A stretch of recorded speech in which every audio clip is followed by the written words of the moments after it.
split a utility pole in half and then smashed into a home near South Street.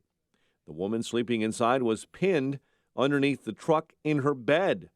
71-year-old homeowner and two others in the Volkswagen were hospitalized with non-life-threatening injuries.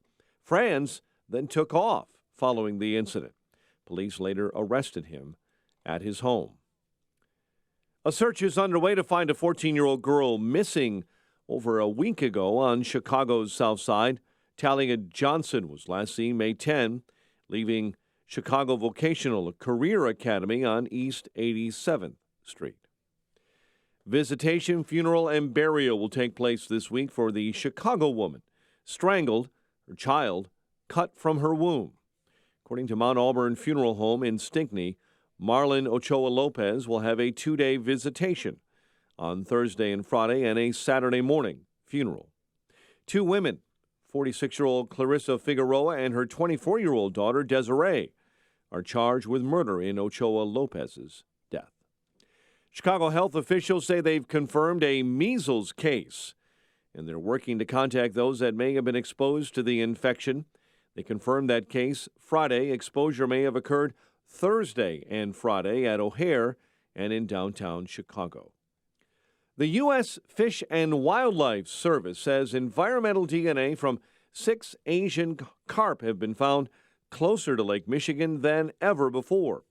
DNA from 3 bighead carp and 3 silver carp in Lake Calumet were found near the Illinois-Indiana border just south of Chicago. Right now, it's not clear if any fish were actually found. Governor J.B. Pritzker is considering a controversial measure the state legislature has approved that would try to ban privatized immigration detention centers in Illinois. Chicago Tribune says the state Senate last week approved that measure, which passed the House in April. The legislation is in response to a vote by community leaders that approved the plan for badly needed jobs from a privately run immigration detention center in the village of Dwight. Congratulations to Big Ten softball regular season runner-up and national number 16 seed, the Northwestern Wildcats. They earned their 8th NCAA softball tournament regional title and their first super regional berth since 2008, with wins over Louisville yesterday and Evanston. Fighting Illini finished the 2019 women's softball season 33-25 after making their 3rd NCAA softball regional in the last four years, but falling to Virginia Tech in the final 5-1. Lady Blue Demons fell 3-0 in the elimination game against James Madison at the regional in Ann Arbor. The Big East champs finish 2019 with a record of 35-16. Anthony Rizzo belts his 11th home run of the season. Cubs hang on to beat the Nationals 6-5 in Washington. Blue Jays smacked 3 home runs and a 5-2 win over the White Sox at guaranteed rate. Brooks Koepka celebrating his 2nd consecutive PGA Championship victory, carding a 4/74 to seal the win on Sunday. St. Louis Blues are 1 win away from reaching the Stanley Cup final for the first time since 1970. Blues blasted the Sharks 5-0 in Game 5 in San Jose. And Simon Pagenaud will be the pole sitter for the 2019 Indy 500. The news service of Express Services Incorporated. You work hard. You know what it takes to succeed. Now it's time to put your experience to work and launch your business. For a limited time, Express Employment Professionals will give you $25,000 to open your franchise. Get to know Express. Visit expressfranchising.com today. 5:08, a check of traffic and weather on the way next on AM 560. Dennis Prager explains the danger Israel faces. Iran, which has vowed to exterminate the Jewish state. 75 years after the gas chambers of Auschwitz, there is another place that wants to create a death camp out of Israel. And the Europeans are trying to do their best to do business with that regime. The Dennis Prager Show. Weekdays at 11, right before Sean Hannity at 2 on AM 560. The Answer. Chuck Woolery here for Blue Emu. How many pain relief ads do you hear daily? 5, 10, 15? And of course, all of them claim their new ingredient or their new formula will help. Blue Emu has maintained the same quality year after year and continues to be the #1 branded emu oil product. So don't trust hype. Trust Blue Emu to support healthy muscles and joints. Choose Blue Emu pain relief products. They work fast and you won't stink. Available at retailers nationwide. Have you heard about Newsmax TV? It's America's fastest growing cable news channel in 70 million homes. Every minute, every day. Watch Newsmax for breaking news on President Trump. Plus, get insights from Bill O'Reilly, Alan Dershowitz, Pat Buchanan, Mike Reagan, and more. You can find Newsmax TV on DirecTV, Xfinity, Dish, Optimum, Spectrum, Fios, Uverse, Suddenlink, WOW, and dozens of cable systems. So check your guide now and watch Newsmax TV. Real news for real people. Policies issued by American General Life Insurance Company, Houston, Texas. Not available in all states. For details, visit AIGdirect.com. Do you have a family? Would you like to help make sure they'll be taken care of if anything were to happen to you? If you answered yes, you probably need life insurance. Now, do you think life insurance is expensive? If you answered yes to that too, you definitely need to give AIG Direct a call. We could find you a $250,000 policy for just $14 a month, which means you could save hundreds of dollars a year. Call us now for a free, no-obligation quote. 1-800-700-1368. Since 1995, we've helped millions of people find out if they could save up to 70% on their term life insurance. See how affordably we can help you protect your family. Call AIG Direct now for your free quote. 1-800-700-1368. You could save up to 70%. That's 1-800-700-1368. 1-800-700-1368. Pet parents trust Invisible Fence brand to protect their pets from escape and provide extra freedom. For a limited time, get 50% off the installation of a Boundary Plus containment system awarded a Consumer's Digest Best Buy. Visit InvisibleFence.com to learn more. InvisibleFence.com. 5:11. Check on the roads in the AM 560 Traffic Center with Jim Talamonte. Northbound Tri-State Tollway 294 traffic is very heavy from the Grand Avenue curve to the O'Hare Oasis. This is due to road construction in the left lanes. Southbound traffic's moving nicely. The other tollways are okay right now. Chicago expressways are looking pretty good. Some roadwork delays on the Kennedy have wrapped up near Canfield, so it's now 20 minutes either way between O'Hare and downtown. The Indiana Toll Road this week will have some changes with closures and configuration starting on Tuesday. Eastbound exit, westbound entrance, Claude Avenue and Hammond will be closing. Work starts today on Lake Street in DuPage County from 355 west to Roselle. That's traffic. I'm Jim Talamonte on AM 560 The Answer. Chicago's Morning Answer starts next. Your official Chicagoland weather forecast from the 1 Hour Heating and Air Conditioning Weather Center and our meteorologist, Steve Williams. Clouds will give way to some sun, breezy and cooler today with a high 56. For tonight, increasing amounts of cloudiness and a low at 44. Cloudy, breezy and cool for tomorrow, shower, thunderstorm, the high tomorrow 56. I'm Steve Williams on AM 560, The Answer. 52 at O'Hare, 52 along the lakefront, 50 in Aurora. Your next news update is at 5:30. Chicago's Morning Answer with Dan and Amy starts now on AM 560, The Answer. This hourly segment is brought to you by In the Know with Wealth Management Group, hosted by Craig Bolanos. Heard Sunday mornings at 10.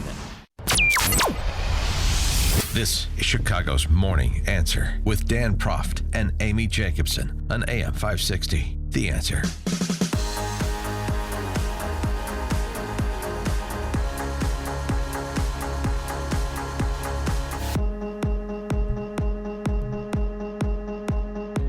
Top of the morning, Dan and Amy. Who needs two? I got two. Lori Lightfoot's inauguration at Wintrust Arena. Oh, that's right. Today, happy Lori Lightfoot I want to Day. scout my tickets. Yeah, 56th mayor of Chicago, first African-American female lesbian. Whew, I can say it one breath. They're labeling it historic. Okay. This just in, they're labeling Lori Lightfoot's election historic. Well, they all weekend long. Tune in to Channel 7 for the historic inauguration. So I'm a spoiler alert here. So if you haven't watched Game of Thrones, don't blame me. You've been forewarned. If you're you are waiting to watch it today or you haven't caught up, then turn off your radio or turn it to another channel and come back in 5 minutes. No, just turn so. it down for a second. Yeah. Who do you think has a better chance of success when you compare the two fictional governments, Bran the Broken or Lori the Lightfoot? 312-642-5600, turnkey.pro answer line.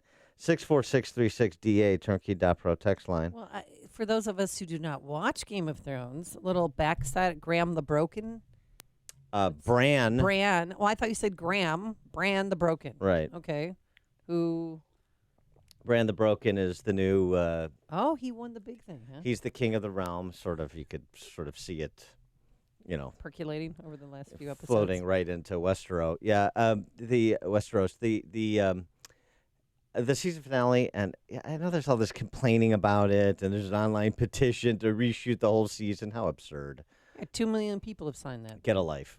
For those 2 million people, please. Please get a life. Truly. Okay. I mean, it's bad enough that you obsess about Game of Thrones, which I do, okay? But then, I mean, what did you think? This activism to reshoot the whole season is just absurd.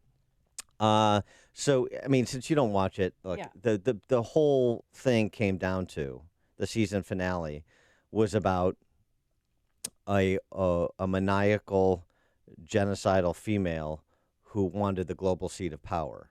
Okay. So it was basically like the 2016 Hillary election. Clinton, yeah. Yeah, go on. right. And so... Did she wear pantsuits too, like Hillary? No. Okay. Quite different on the attractiveness and fashion. Oh, is this the sense. Zorbris lookalike? Right. Okay. This is Khaleesi. That's right. Khaleesi Yeah. looks like Dany, Juliana Daenerys Targaryen. Right. Okay. Yeah, sure. Okay. So it all came down to that, and it was sort of a great parable about those who try to create heaven on earth. And this is why Dungeons & Dragons is so great. The R.R. Martin novels are so great is because they have, frankly, liberty-oriented thematics with a lot of death and destruction in between as man has fallen. But there was the moment between Jon Snow and... Thank you.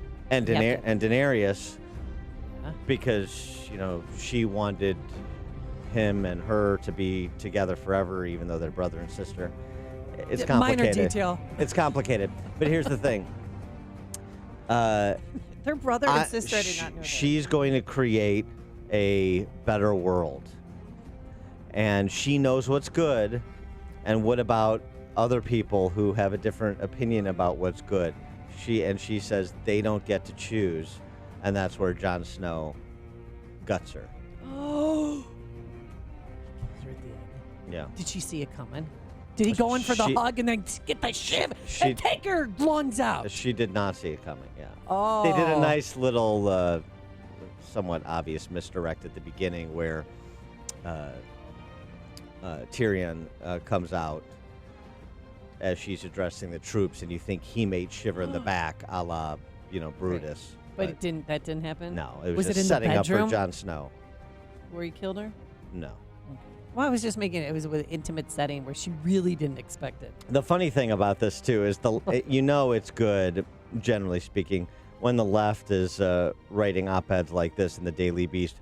Game of Thrones' ugliest legacy, failing women. Oh, see, you know what? But that is why I thought the woman was going to win, because of this, feminist movement afoot going on right now.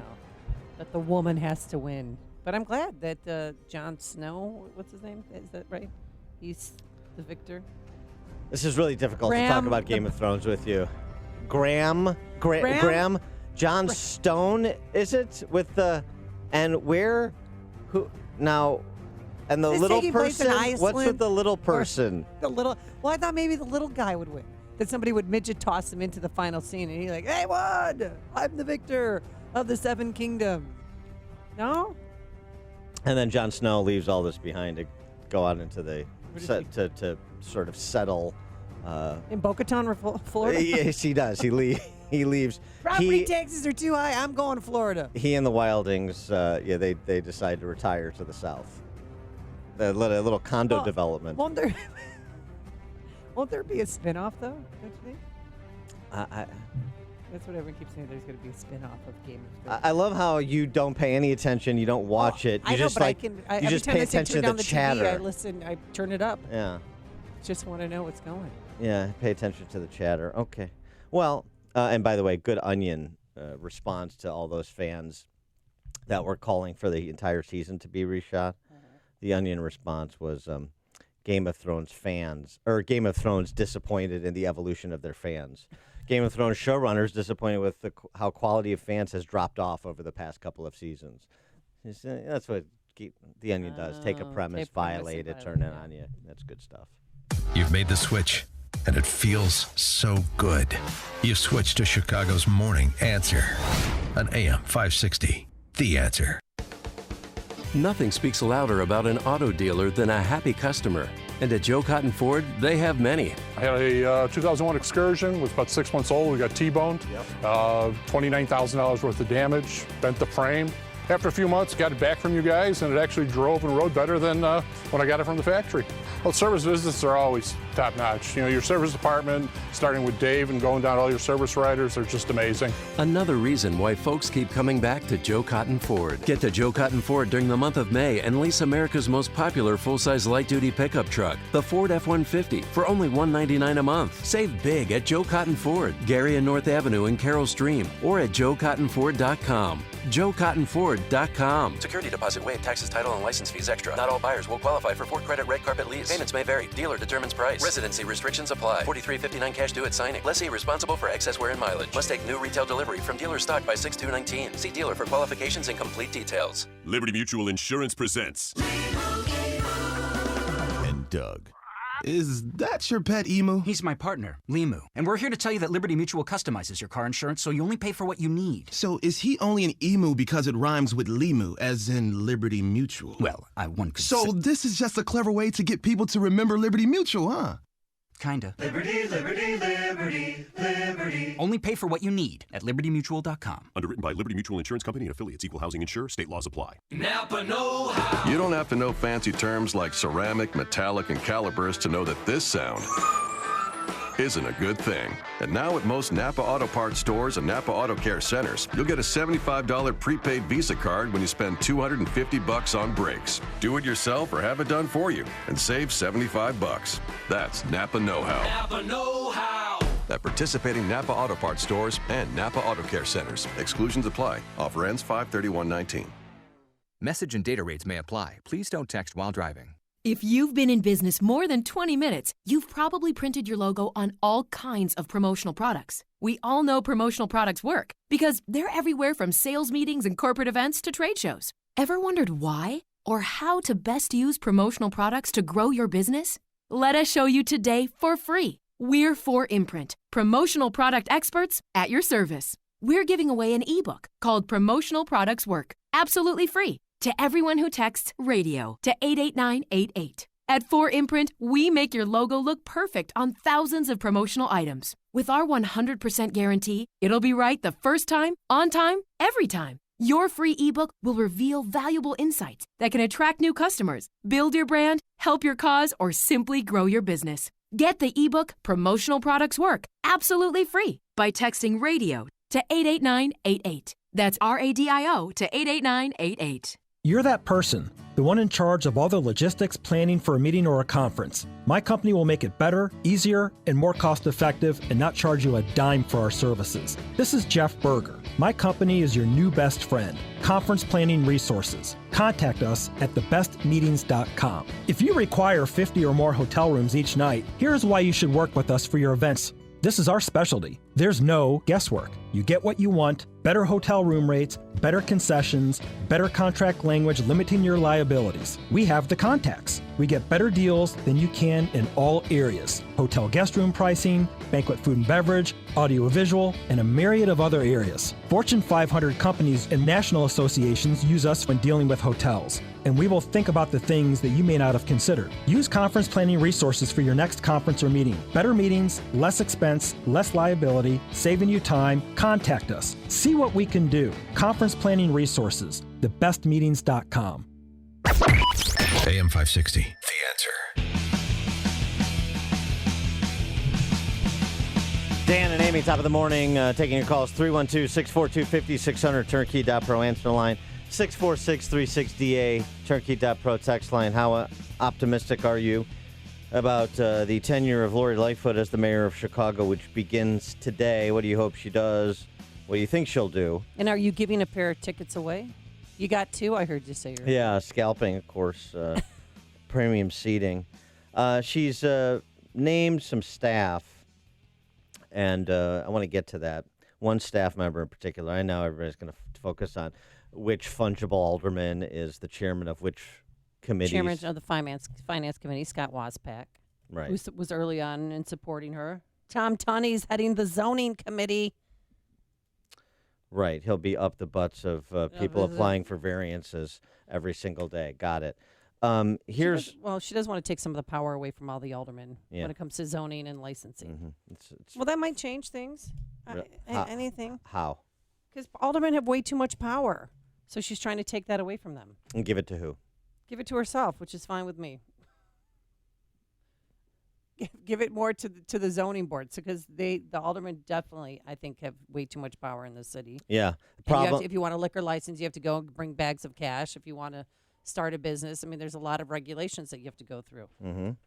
So concentration of more power in fewer hands. You think that's the play? Okay. I'm willing to try anything. I'm not, because we know what doesn't work. So okay, fine. One feudal lord instead of 51 feudal lords. The problem with the mayor of the city of Chicago, not enough power. Okay, that's one thought. That's not my thought, but okay. The point is, margins. The alderman changing out some people. Ed Burke's no longer chairman of the finance committee. Yawn. If you think that is anything along the lines of what's required, number one, to improve the future of the city of Chicago. Number two, for Lori Lightfoot to chart her course to be the transformational mayor she wants to be, then you're deluding yourself.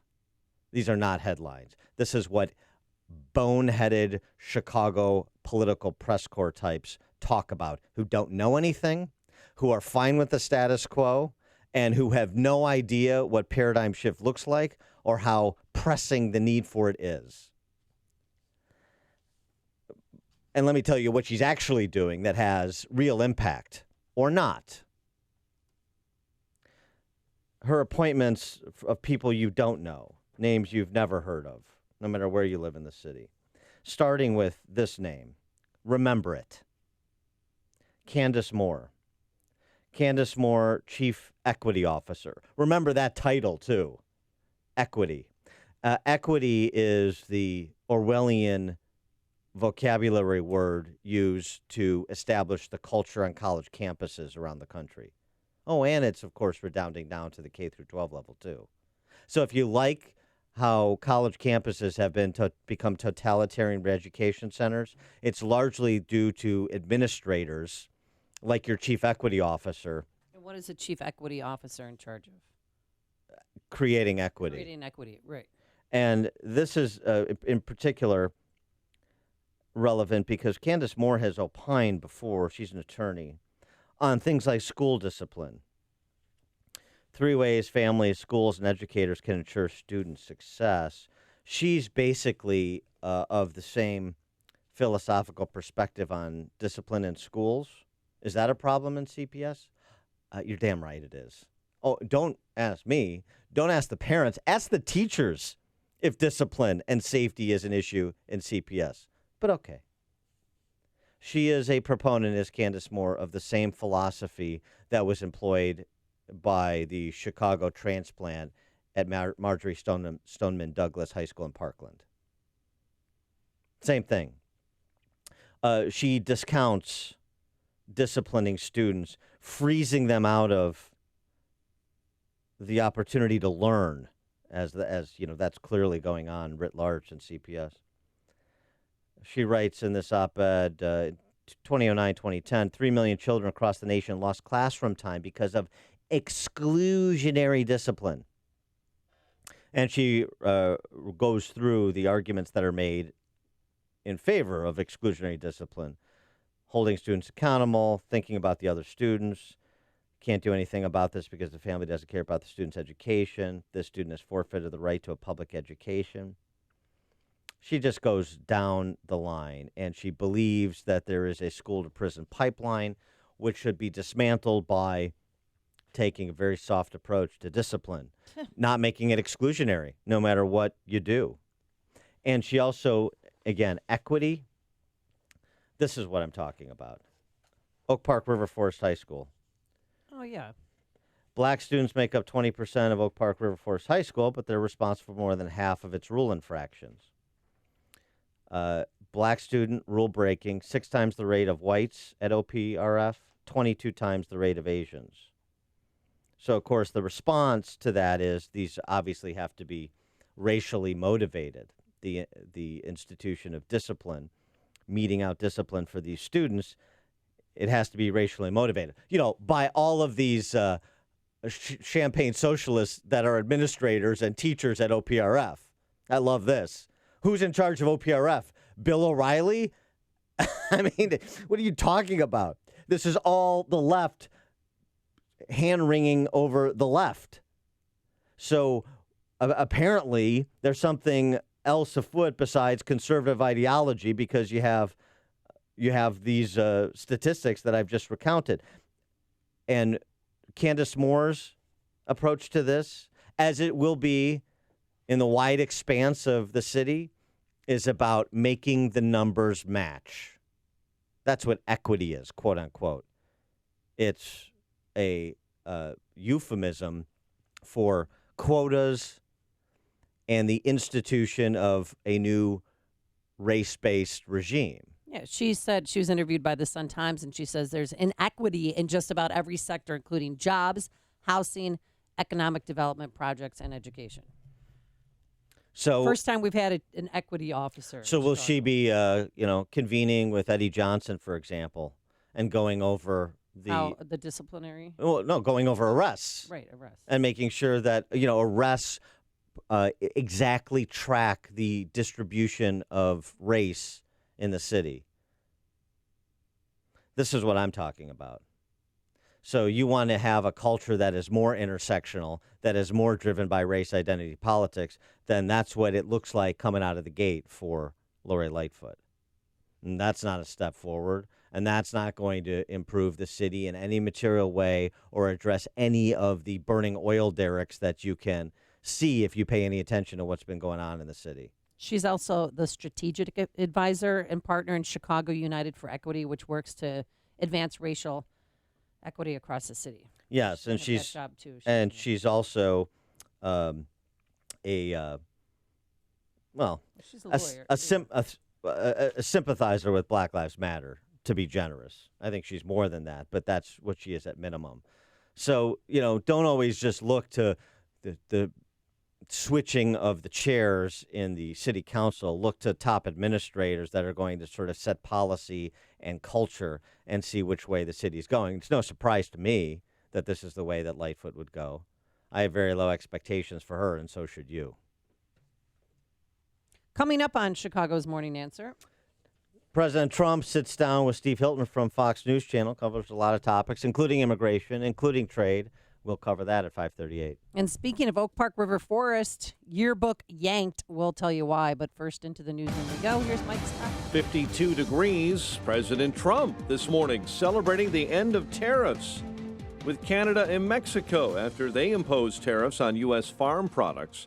He made the announcement to a group from the National Association of Realtors. We've just reached an agreement with Canada and Mexico, and we'll be selling our product into those countries without the imposition of tariffs or major tariffs. Canada and Mexico lifted the tariffs they had imposed on pork and other food products after the president Friday ended tariffs on steel and aluminum from our North American neighbors. Swedish prosecutors are seeking Julian Assange's arrest. Prosecutors filed a warrant today for the arrest of the WikiLeaks founder wanted for rape in Sweden.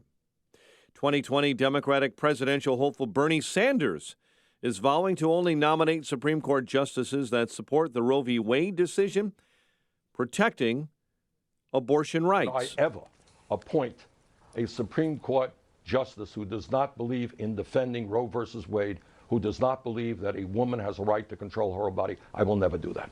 The Vermont Independent made the statement on NBC's Meet the Press. He also roundly condemned the new Alabama law that will ban abortion except where there is a threat to the mother's life. War with Iran is not going to happen.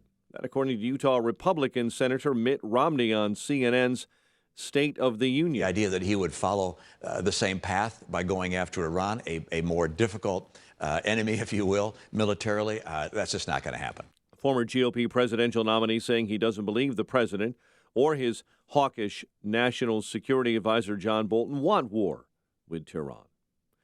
Here in Chicago, no one hurt following reports of a shooting southbound on the Dan Ryan Expressway near 43rd overnight. Chicago police are paying special attention to all Jewish schools, synagogues, and businesses in the city following an attempted arson fire and vandalism at multiple synagogues on the north side. Lori Lightfoot is ready to be the 56th mayor of Chicago. She will be sworn in today. Inauguration set for 10:30 at Wintrust Arena. Anthony Rizzo, home run number 11. Cubs hang on to beat the Nationals 6-5. Blue Jays over the White Sox 5-2. Brooks Koepka celebrates his second consecutive PGA championship with a Sunday win. 5:35. We'll have a check of traffic and weather on the way next on AM 560.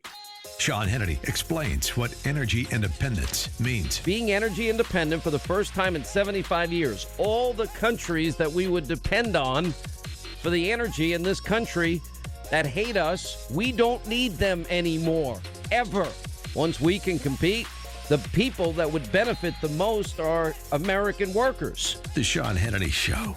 Afternoons at 2, right before Joe Walsh at 5 on AM 560. The Answer.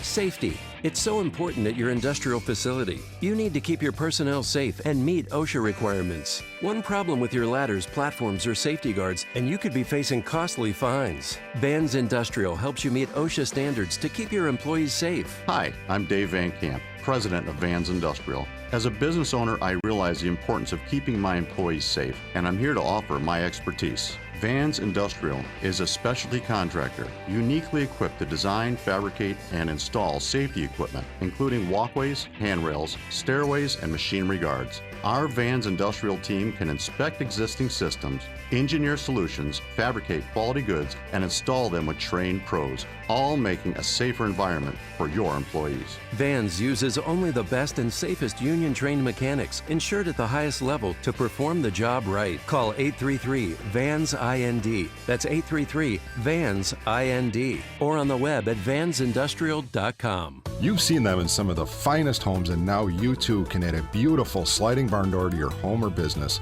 with styles that range from rustic to contemporary. Chicago Barn Door Company in Addison has barn doors made with new or authentic barnwood on display at one of the only showrooms of its kind in the area. We can also help you with reclaimed barnwood flooring, accent walls, and fireplace mantles. We cater to homeowners, designers, architects, or anyone that wants to add the warmth and charm of wood accents to their home or business. Chicago Barn Door Company offers expert advice with design, hardware, and installation to your complete satisfaction. Stop by and bring your ideas to the showroom in Addison. We have barn doors, barnwood accent walls, mantles, walnut slabs, and more. Information and directions are available at chicagobarndoor.com or check us out on Facebook. See, touch, and feel the charm of barnwood for an experience that you just can't get online at Chicago Barn Door Company, a family-owned business right here in Addison, Illinois. Again, for directions to our showroom, visit chicagobarndoor.com. Check out Ground Game, the latest podcast from the Associated Press discussing the top political issues around the country. Available on Apple Podcasts. 5:38, and a check of your morning roads in the AM 560 Traffic Center. Here's Jim Telemonte. On this Monday, the 20th of May, we're seeing some traffic headed to O'Hare now. Delays on westbound 190 from Kennedy to the Tri-State. Expect congestion in the terminal area as well. Travel time right now is about 25 minutes from downtown to the airport.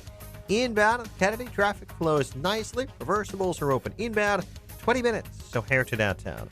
The Edens is clear. The Eisenhower is still okay. And the Stevenson, inbound, there's just a little congestion around Cicero. Inbound Ryan, they're looking at a 2 or 3 minute delay from Surback into the Burn Circle. Inbound Bishop Ford, about a 2 minute delay, Cottage Grove to the merge. Tollways are looking pretty good. Some overnight work is cleared on the northbound Tri-State near the O'Hare Oasis. That's traffic. I'm Jim Talamonte on AM 560 The Answer. Chicago's Morning Answer continues next. Your official Chicagoland weather forecast From the 1-hour heating and air conditioning weather center, clouds will give way to sunshine, but temperatures will drop throughout the day. We'll hit our high of 56, and by the end of the day, only be about 50 degrees. It's 52 right now. Next news coming up at 6, and Chicago's Morning Answer with Dan and Amy continues next on AM 560, The Answer. Don't forget that you can watch Chicago's Morning Answer on the Income Store live video stream every morning at 560theanswer.com. Only the biggest stories, only the biggest guests, and only the biggest opinions. This is AM 560, The Answer. Top of the morning, Dan and Amy talking about Lori Lightfoot's first day on the job. Max on Irving Park here in Chicago's Morning Answer. Yeah, Dan, I agreed with your entire rant earlier, but I do want to give her kudos for fighting the parking meter deal, because it's been a big issue to me. Okay. Every time I pay parking meters going to Abu Dhabi, I just got in a fight with Rahm Emanuel about that. So hopefully she follows through. I do think she's capable, definitely super left. What did you say to Rahm Emanuel? What did you say to Mayor Emanuel? I was wearing a Trump hat, and he told me to take my effing hat off. Can't say it on the radio. Really? And I told him, give us our parking meters back from Abu Dhabi, and you got yourself a deal. Where did you Nice see him? comeback. Oh, my gosh. Did you see him walking down the street? No, at a Cubs game. Oh, at the World At Series. the World Series, actually. Oh, really? Yeah, oh, you had good that's the day. seats. Game 5. Oh, I had great seats. Oh, look at you. And you wore a Big shot. Trump hat? Good for you. I love it. I love it. Yeah, it's on TV. Look, Game 5. So the little But, baby needed his chew toy, huh? At the Cubs game. That's, Yeah, he had some choice words. He That's- left early. What a loser. that's awesome. Of course he did, because he Thanks wanted for to the beat call, the Max. crowds. That's great. Yeah, I agree with that. I agree with all of what he said. I'm entertained by the Trump hat piece of it, though. Well, is there any way Lori Lightfoot could hire somebody fiscally responsible like Paul Vallis, possibly? Because remember, he had that wonderful budget plan of how to get us out of the red without raising too much taxes. Yeah, well, you might call that a wonderful budget plan. It was a budget plan. I'm not so sure that I would call it wonderful. I certainly wasn't signed on to it. Is he a capable green eye shades guy? Yeah. Is she going to hire him? I doubt it. She's going to have her team, people around her that she trusts in those senior leadership positions like CFO, and that's fine. That's fine. But watch these appointments. Watch the senior leadership appointments that drive culture. And watch what she does on the big things. We talked about this last week. There's, and I'm going to be very skeptical because you'd be incredibly naive not to be skeptical about politicians here, particularly one who has as little experience in this realm as Lori Lightfoot does and no executive experience. I'm going to be a little skeptical. Now, that said, there's been look some at President Trump. He's doing well. He's had no, executive experience. executive experience. Yes, yeah, I guess he's. So there has been rumblings, though, that Lightfoot is talking to some people in the legal community, in the financial community, that are giving her the straight dope on just how bad it is. First of all, she should know how bad it is. It's not like it's been unreported, but okay. Well, maybe she hasn't been listening to this show. Okay. Well, and it's not just this show, but yeah, you could be a little intellectually curious and get outside your bubble. We'll see if she is willing to do that. She appears to be doing it now. Good for her. And so there is allegedly a real consideration to try to push Chicago into receivership, a la Detroit, less than a decade ago. And if she did that, if she made the push, she's got to get Springfield authorization to do it.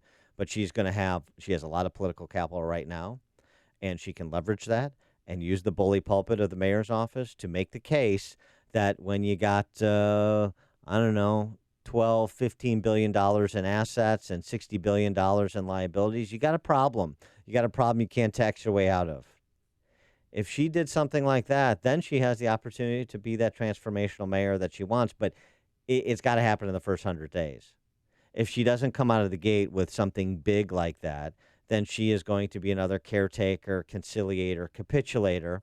Well, kind of a mascot, then. That just manages the decline of Chicago, manages its shrinkage and its inevitable decline. Don't you feel like Governor Pritzker is kind of a mascot? He's great to have at a parade. No, he's not great to have at a parade. You mean as a like float? The governor was a He's Mayor Quimby. I agree. Right. He just wears a sash. Yeah, it reminds me of George Prindle from Naperville a little bit, and how, George Prindle was a good was person. a good person, right? But I'm saying that I shouldn't have made that comparison. Yeah. But yeah, Prisker's just, he doesn't care. This is just about epitaph material. Lightfoot, I think there's something more to this than just about epitaph material. I think she wants to do something. I'm just not sure she knows how to do it yet. And no matter who it was, there's always going to be on-the-job training. She's got a lot of sort of political detritus to sift through.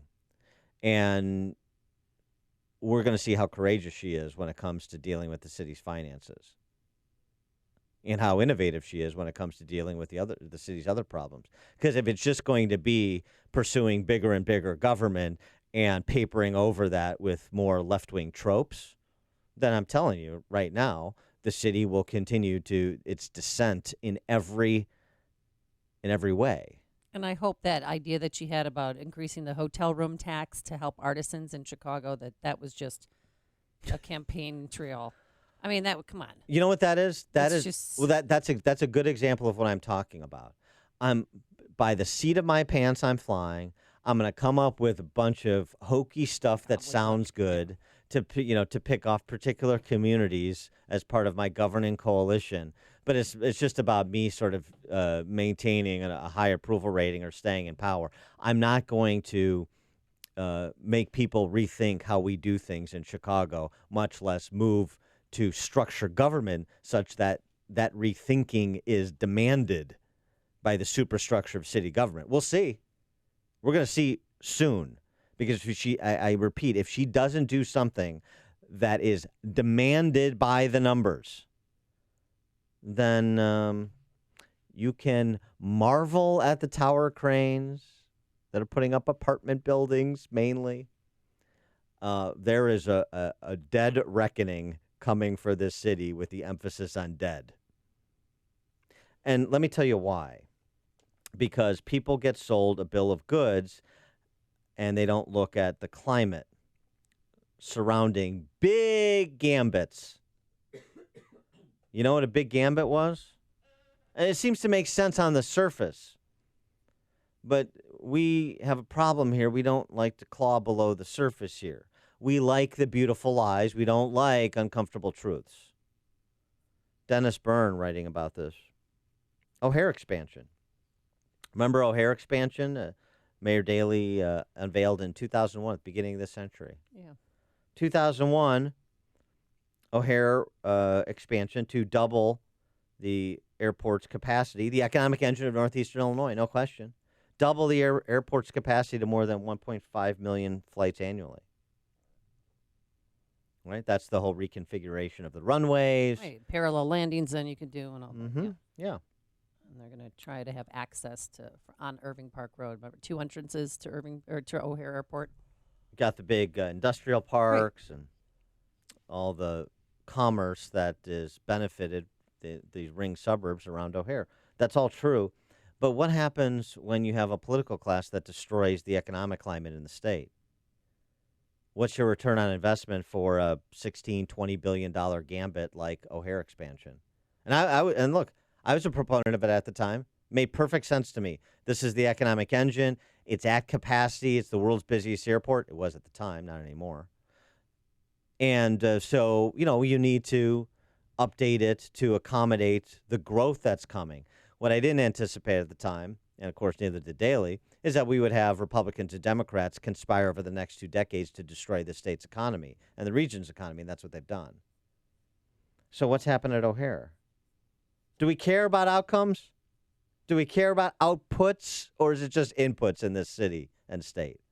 We're going to find out if Lori Lightfoot cares about both sides of the equation, the inputs and the outputs, the investment, the ROI. Any of you care? Does anybody know what's happened at O'Hare? Thanks to Dennis Byrne for re-raising this issue. 312-642-5600, turnkey.pro answer line. The number of flights at O'Hare has not increased, and a more astonishing fact, writes Byrne, the number of flights has declined. expanding the airport to double the capacity to 1.5, 1.6 million flights. And 2 decades later, flights have actually declined. Huh? 2001, when Daley promised Nirvana, writes Byrne, O'Hare accommodated 911,000 flights. 2004, before the new runways were installed, it was up to 992. And then we went over the cliff. The number of flights, of course, plunged 827,000 in 2009 before the Great Recession. Recovered slightly in 2010, back up to 860. And ever since then, it's been in the 860 range. The latest figures reported in January of 2018 remain somewhere near 50,000 fewer flights 15 years after Daley announced the expansion. 15 years plus. Yet the expansion continues because what's important is not how well the airport serves passengers and shippers' needs, but how many contracts and jobs the expansion coughs up for the favorite insiders. You didn't get this from the Chicago Press Corps because they don't pay attention to outputs either. You got this from Dennis Byrne, who does. He's been a great independent journalist and commentator for decades in Chicago Metro. How about that? You destroy the economy around you, and you have a lost decade, like at minimum, like we've had in Illinois. And boy, the cost that it imposes. This starts to look like and may become, if Lori Lightfoot doesn't want to change things. We know Jelly Belly doesn't. If she doesn't want to change things, this is going to start to look like China, where we're building stuff that nobody's moving into. They're just Potemkin villages. Yeah, remember those malls and the housing around it, and it was a ghost town. Shopping malls that collapse, runways that, grass is growing up through the cracks because they're not in use, because there's no demand, because there's nobody here. Vic on the north side, you're on Chicago's Morning Answer. Yeah, one thing that concerns me over the years, and I live in the flight zone near O'Hare, they keep on adding capacity, and I see these planes take off and land, and there's been several times when there's been some close calls. And I just wonder how when the safety peak is reached, how safe are we going to be? Okay. I don't understand this. Okay. I hate to throw a cloud on this, but there's a certain point you reach when we have to concern ourselves with safety. There's been several close calls. There's been some that aren't really reported as they should, and trucks have entered the runway. Human error puts jeopardy at the top of the list as far as I'm concerned. Yeah, thanks for the call, Vic. I mean, look, the reason there was this reconfiguration of the runways was not just for capacity, but for safety at a particular capacity. Right. So, I think O'Hare's a safe airport. Midway's a safe airport. I think safety is always the preeminent issue, but I think the track record for both of those airports is pretty good. John and Piatone. Good morning.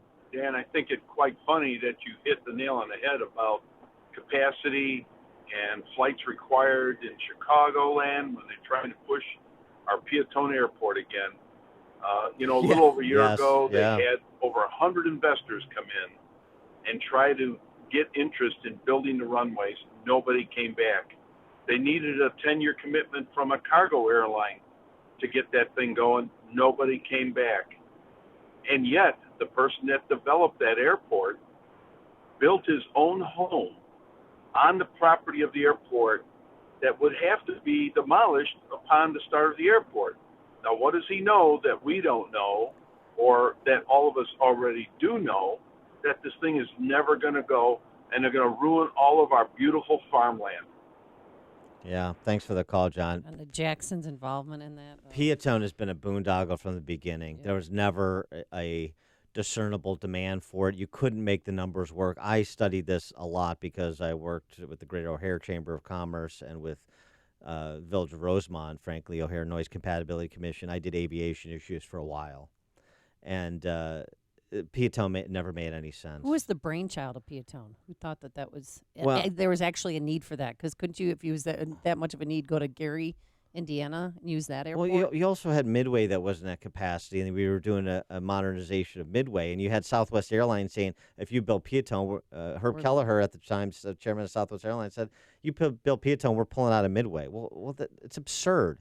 This third airport thing has been another dream of our visionary central planners who all think they're modern-day Daniel Burnhams, going back to Daley's idea for a Lake Calumet airport. It's economic nonsense. And this was both parties. It was George Ryan who supported it too.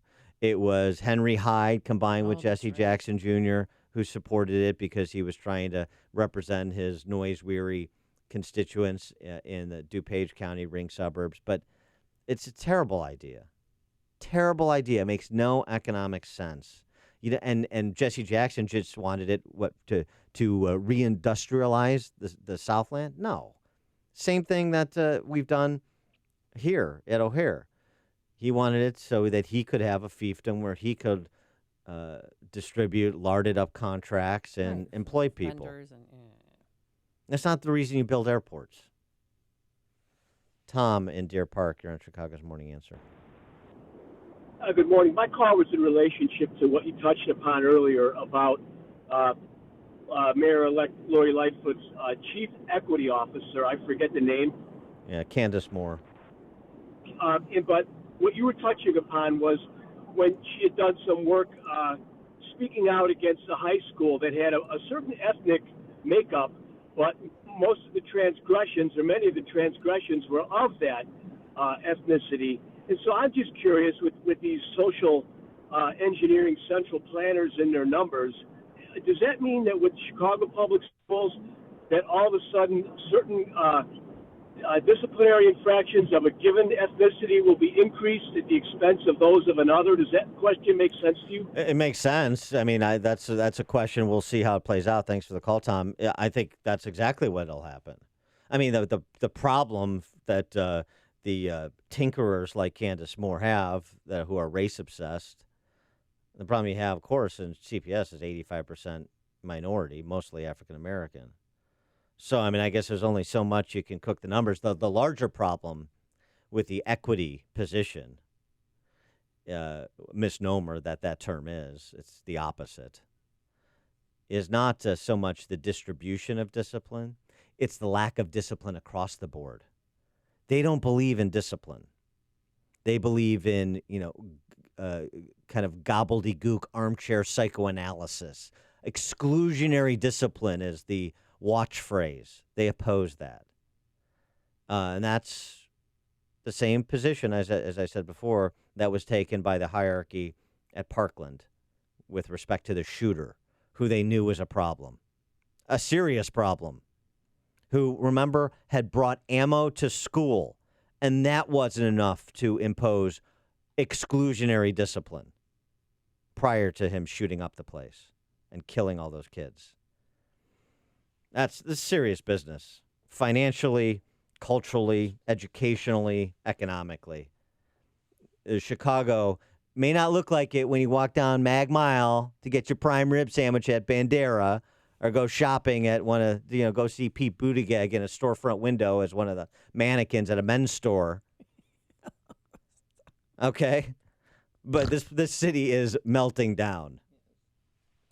Connect with Dan and Amy using the AM 560 mobile app. Download it today at 560theanswer.com/mobile.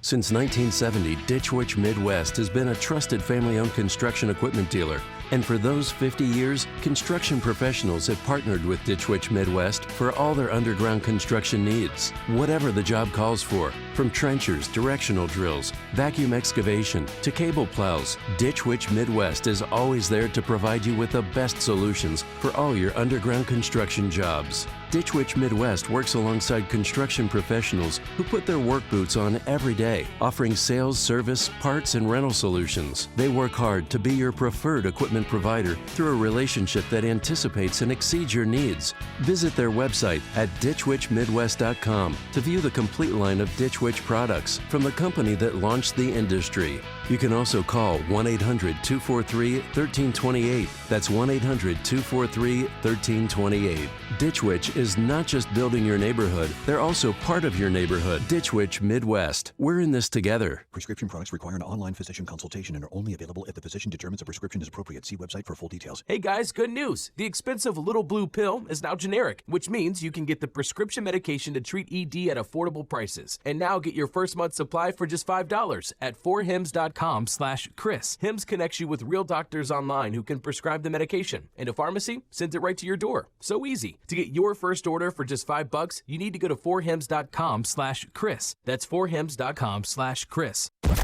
It's news, opinion, insight. It's AM 560, The Answer. WIND, Chicago. It would be the end of Iran. I'm Dave Anthony, Fox News. That's what President Trump tweeted would happen if Iran wants a fight. Then he added, never threaten the U.S. again. Just don't want them to have nuclear weapons, and they can't be threatening us. He also told Fox he doesn't want a war. Iran's foreign ministers replied to the president's tweet with one of his own. Try respect. It works. Adding that President Trump's trying to do what Alexander the Great and Genghis Khan failed to do, that Iran has stood tall for a millennium and the aggressors are gone. Now, the president also tweeted that Fox News is wasting its time interviewing Mayor Pete Buttigieg, a Democrat who's risen in the polls in the crowded race for president. Fox's Jared Halpern was at his town hall last night in New Hampshire, joins us live.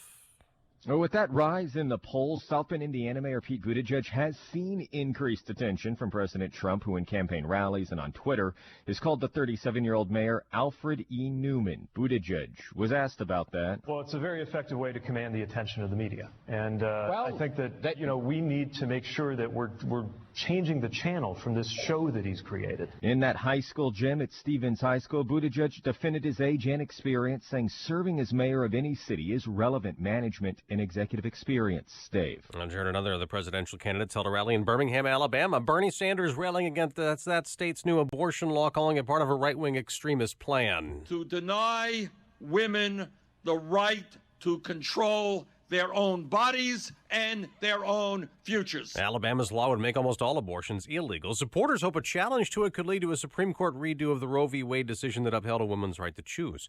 A billionaire gives graduates at his alma mater, Morehouse College, a really nice gift. Robert Smith announcing in his commencement address, "My family is making a grant to eliminate their student loans, paying off all that debt for the nearly 400 class of 2019 grads, a gift worth an estimated $40 million. This is Fox News. Skies are cloudy, 52 degrees at 6:02 on AM 560 The Answer. Good morning.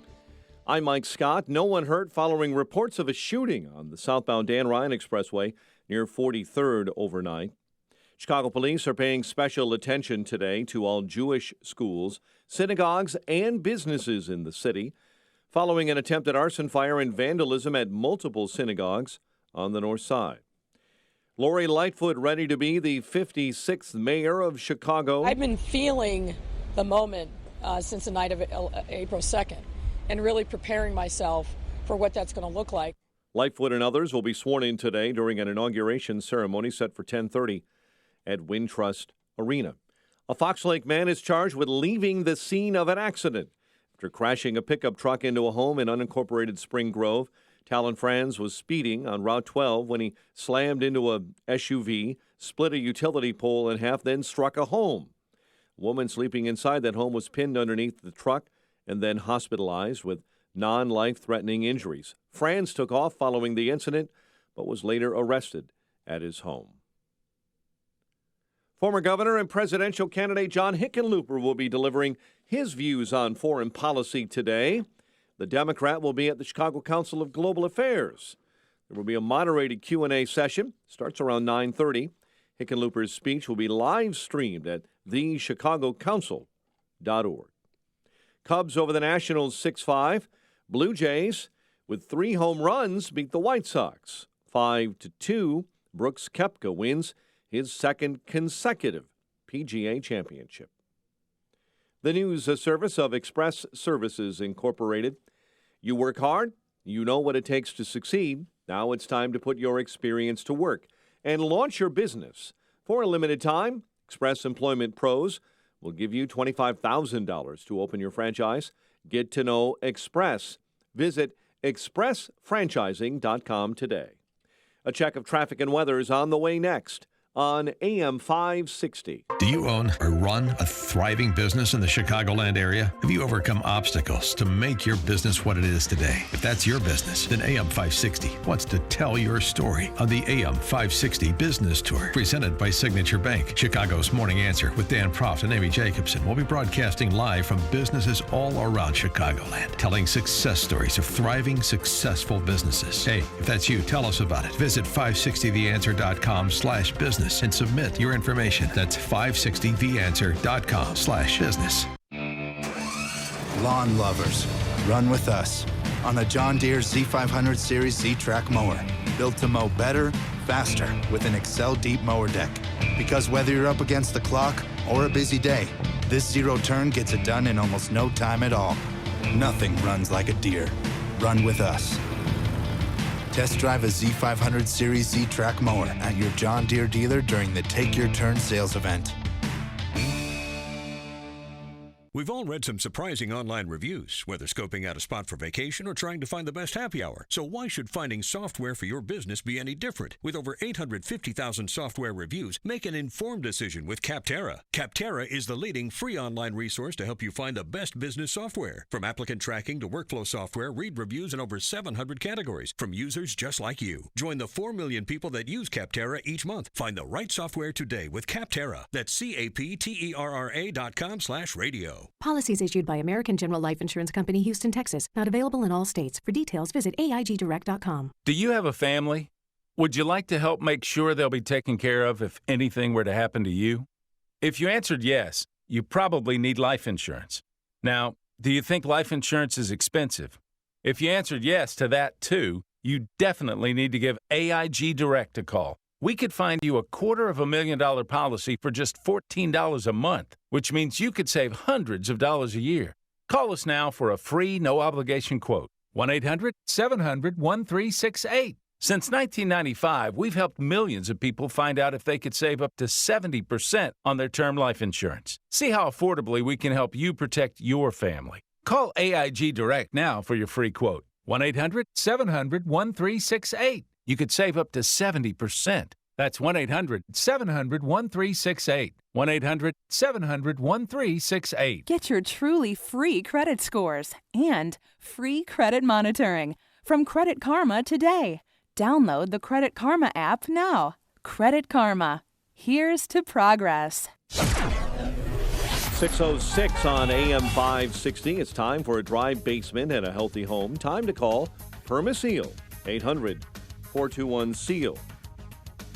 Let's check the roads now in the AM 560 Traffic Center with Jim Telemonte. Inbound Kennedy traffic is heavy Cumberland to Harlem. It's 22 minutes, O'Hare to downtown. Outbound 31 with delays starting around Central. Westbound 190 is bottled up as well. Kennedy, Tri-State with airport traffic this morning, and you can expect congestion in the terminal area at O'Hare. Edens looks fine. Inbound Eisenhower traffic is slow at 25th to Harlem and Pulaski to the Bird Circle. 42 minutes, 390 to downtown, outbound 32. Inbound Stevenson delays start around First Avenue. 43 minutes, 355 to Lakeshore Drive. Ryan is 24 minutes, 95th to downtown. I-57, Bishop Ford, both 20 minutes. I-80 to the Merge. We see slight delays for the northbound Tri-State and eastbound Reagan Tollway. That's traffic. I'm Jim Talamonte on AM 560 The Answer. Chicago's Morning Answer continues next.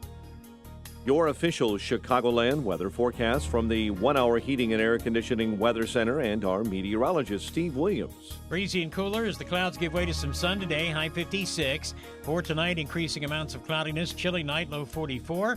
Cloudy, breezy, and cool for tomorrow, shower, thunderstorm, and the high at 56.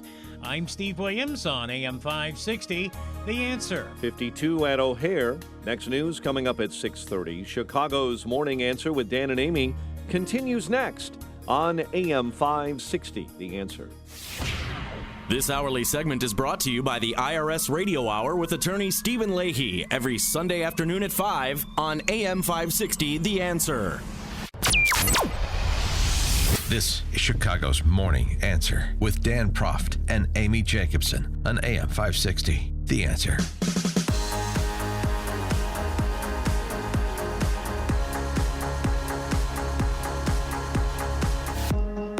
Top of the morning, Dan and Amy. Well, these Fox News town halls with the Democrat socialists roll on. And last night, before the Game of Thrones series finale, it was Mayor Pete's turn.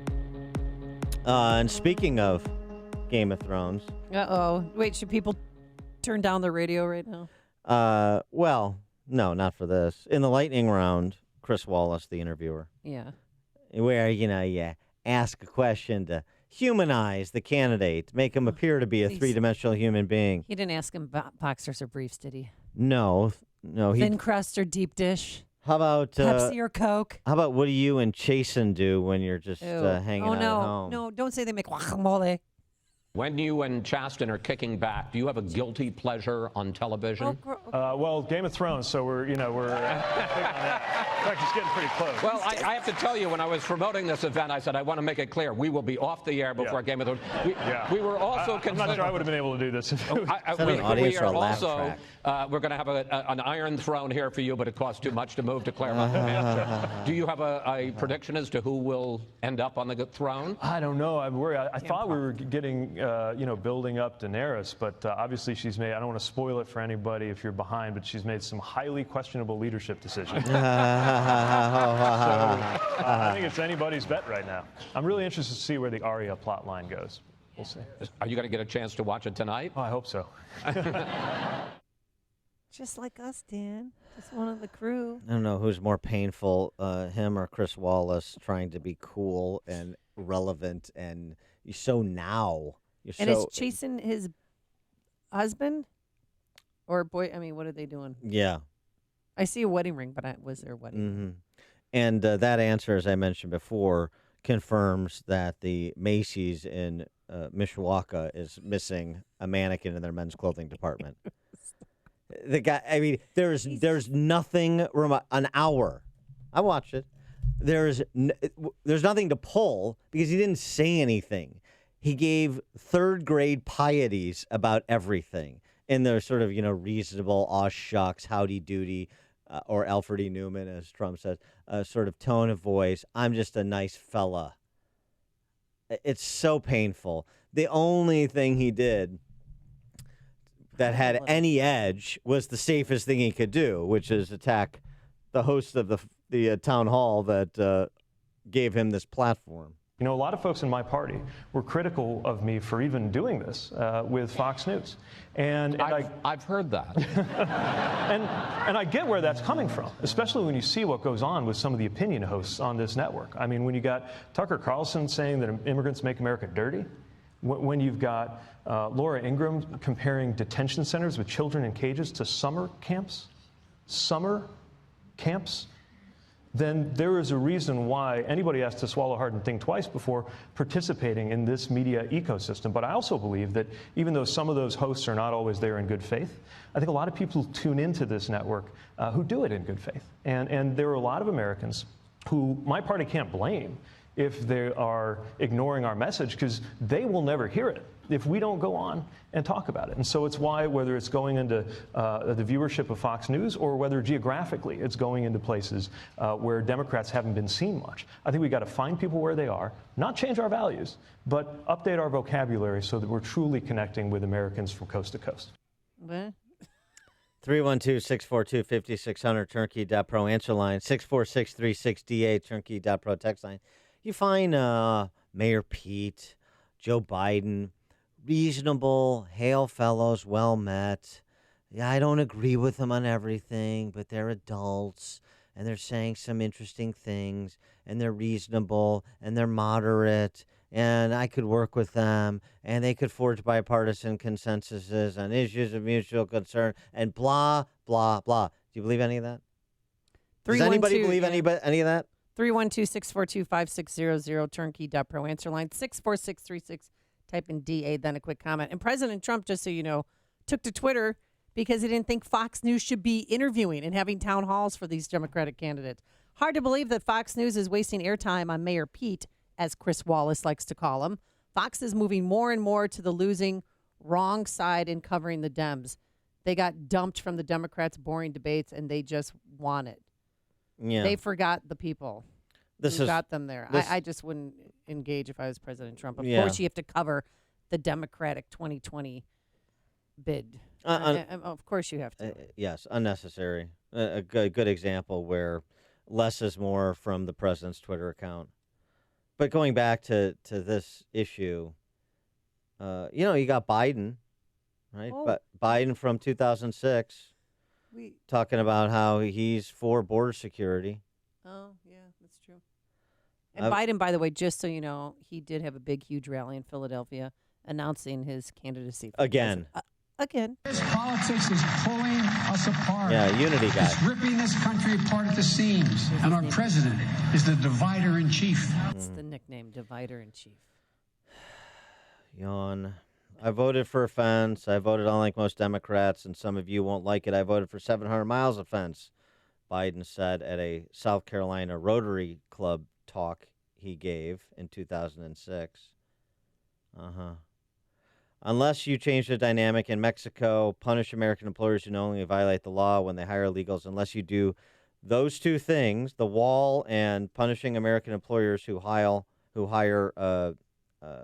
people here illegally, the rest is window dressing. Biden in 2006. Buttigieg's reveal was right at the end of that clip we play where he was bitching about the channel hosting his town hall and some of its hosts. Change of vocabulary. Right. This is about tone and Orwellian euphemisms. This has not anything to do with anything different than you're hearing from the more sharp-elbowed candidates for the Democrat Socialist Party nomination.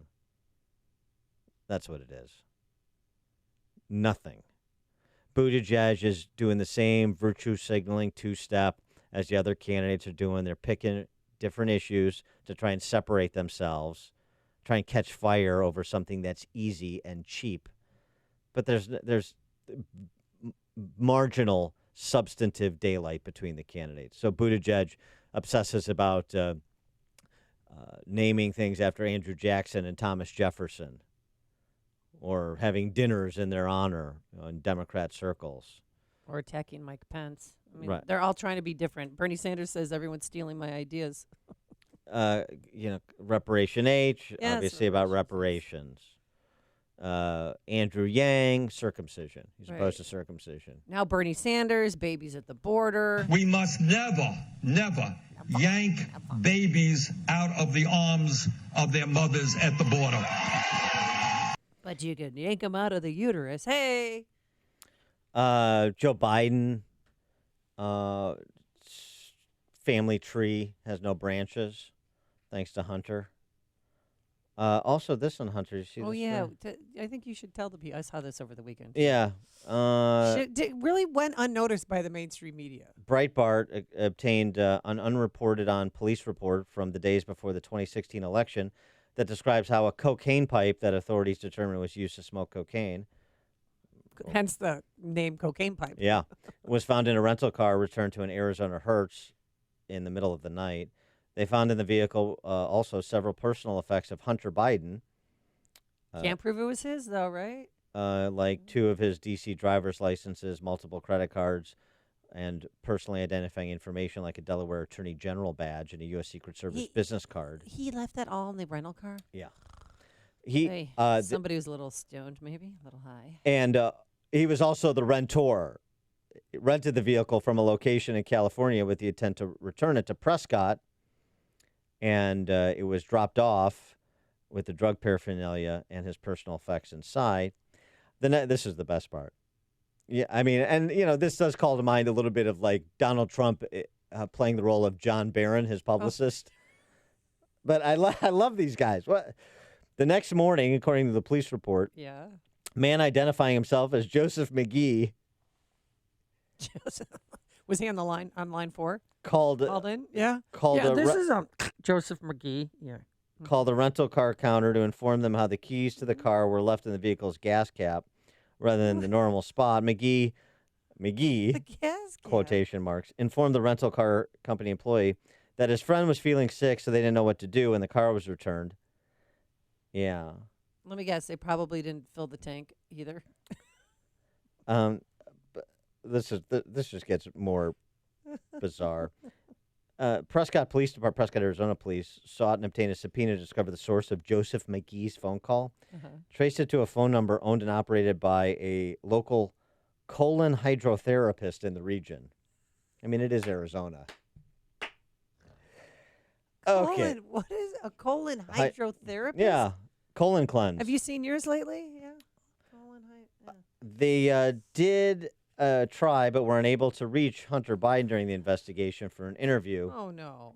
Mm-hmm. Were his personal effects returned to him, though, we hope? Yeah, hey, Hunter, we got your crack pipe. You want to come back and... No, the driver's license and all that stuff. 23 pages of law enforcement and police documents repeatedly refer to the suspect under investigation as Robert Hunter Biden and the report type as narcotics offense. But, of course, Secret Service, Biden family obviously ran interference, so nothing ever came of it. It's just interesting to note. Who smokes cocaine? You know, that Hunter Biden's crack pipe, that's a good band name. Or Twitter handle. Oh. That's a pretty good Twitter handle. Maybe I'll take that. If nobody has or hasn't already. I shouldn't have announced it. You know who would take it if they were here. Jim in Tampa, Florida. Hey, good morning, guys. Dan, you said it when you said that Mayor Pete kind of revealed himself when he went after the two opinion hosts on Fox and said nothing about any of the other opinion that's on any of the other places.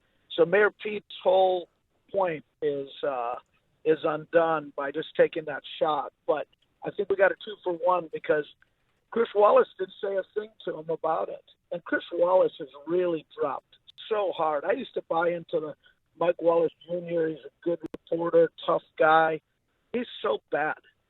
And he really had a chance to say, hold on there, Pete. What about these other things? He just sat there and let him say that. I think we got a 2-for-1. They both took themselves out in one shot. Yeah. Thanks for the call, Jim. I didn't think Chris Wallace was particularly good last night either.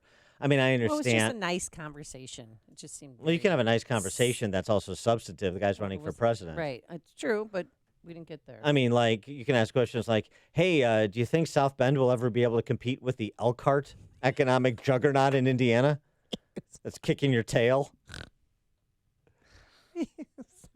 Robert in Oak Brook. I'm gonna go to the Moose. Oh, I had a question for you, Dan. Mayor Pete and all these other candidates who we actually pay money for them to do a job, how are they able to take all this kind of time off? President Barack Obama did the same thing. No. We elected him as U.S. Senator, and he was never there because he was out campaigning. But that's past. I'm talking about right now, future, with all the crap that's going on. How does these people, all these people, I mean, I don't know, can you do that, Amy? I'd fire you if you worked for me and you just said, hey, well, unless. So that's my question: is how does this work? Yeah, Robert. It's a great. It's been going on forever. It's the beginning of time. Thanks for the call, Robert. Yeah, it's a great point though that he raises, and it should be revisited often, because the incumbent politicians wire the system for themselves, not only running for multiple offices at the same time, but the idea that you can effectively be a full-time candidate while pretending to do the job you were elected to do is a way for politicians to crowd out competition. Politicians only competing with other politicians who can do the same, or the independently wealthy who can take a year or 18 months off work to run for office. Or unless you have the rare employer that, will give an employee that much time off. I mean, I've run a lot of campaigns where candidates took some time off at the end of the campaign, used their vacation time and other allotted time, got some special dispensation from their employer, but not for a year, not for 18 months, not for 2 years, which is the duration of these campaigns.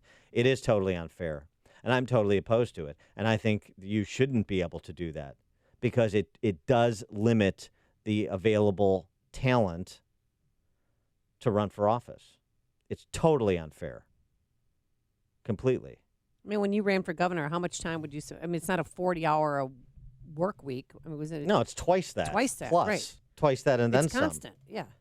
And so, so how does Susana Mendoza serve as Illinois comptroller while running for mayor of the city of Chicago, even for 3 months? And a better example is, mayor of South Bend. This is your full-time job, but you're running around to all these shows. You're running around the country to all these early primary states, and you're telling me what you're doing your job as mayor of South Bend virtually? You think you could serve two masters effectively? What about Senator Sanders? Well, it's the same. It's all of them. It's all of them. And it's the same thing. Is that why people elected you? I mean, I understand it's become de rigueur, so people just kind of shrug their shoulders and nobody makes a big deal about it. But you should, because it does eliminate from consideration a lot of people who probably would be better than the politicians that just use one office as the springboard to the next. And that's also one of the ways you have this entrenched political ruling class, right? You want to talk about using the rules of the game to crowd out competition. This is rent-seeking behavior by politicians, and I don't like it any more than rent-seeking behavior by businesses who use the government as a sword or a shield. That's what politicians are doing. It's totally wrong. I'm glad Robert brought it up.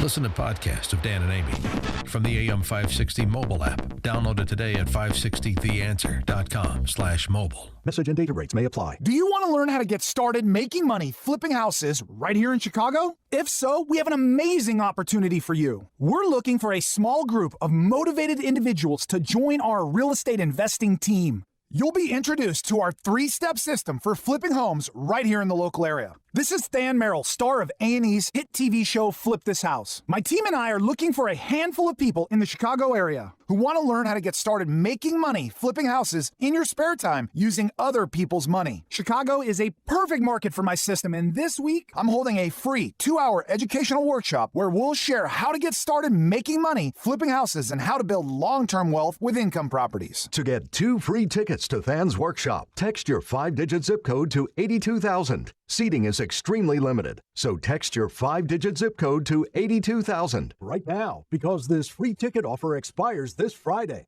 Just text your zip code to 82,000. Hey, another school year is about to wrap up, and you need to start thinking about activities for your son or daughter that they'll be involved with during summer break. You want them to have fun this summer, but at the same time, have some structure to be prepared for the next school year.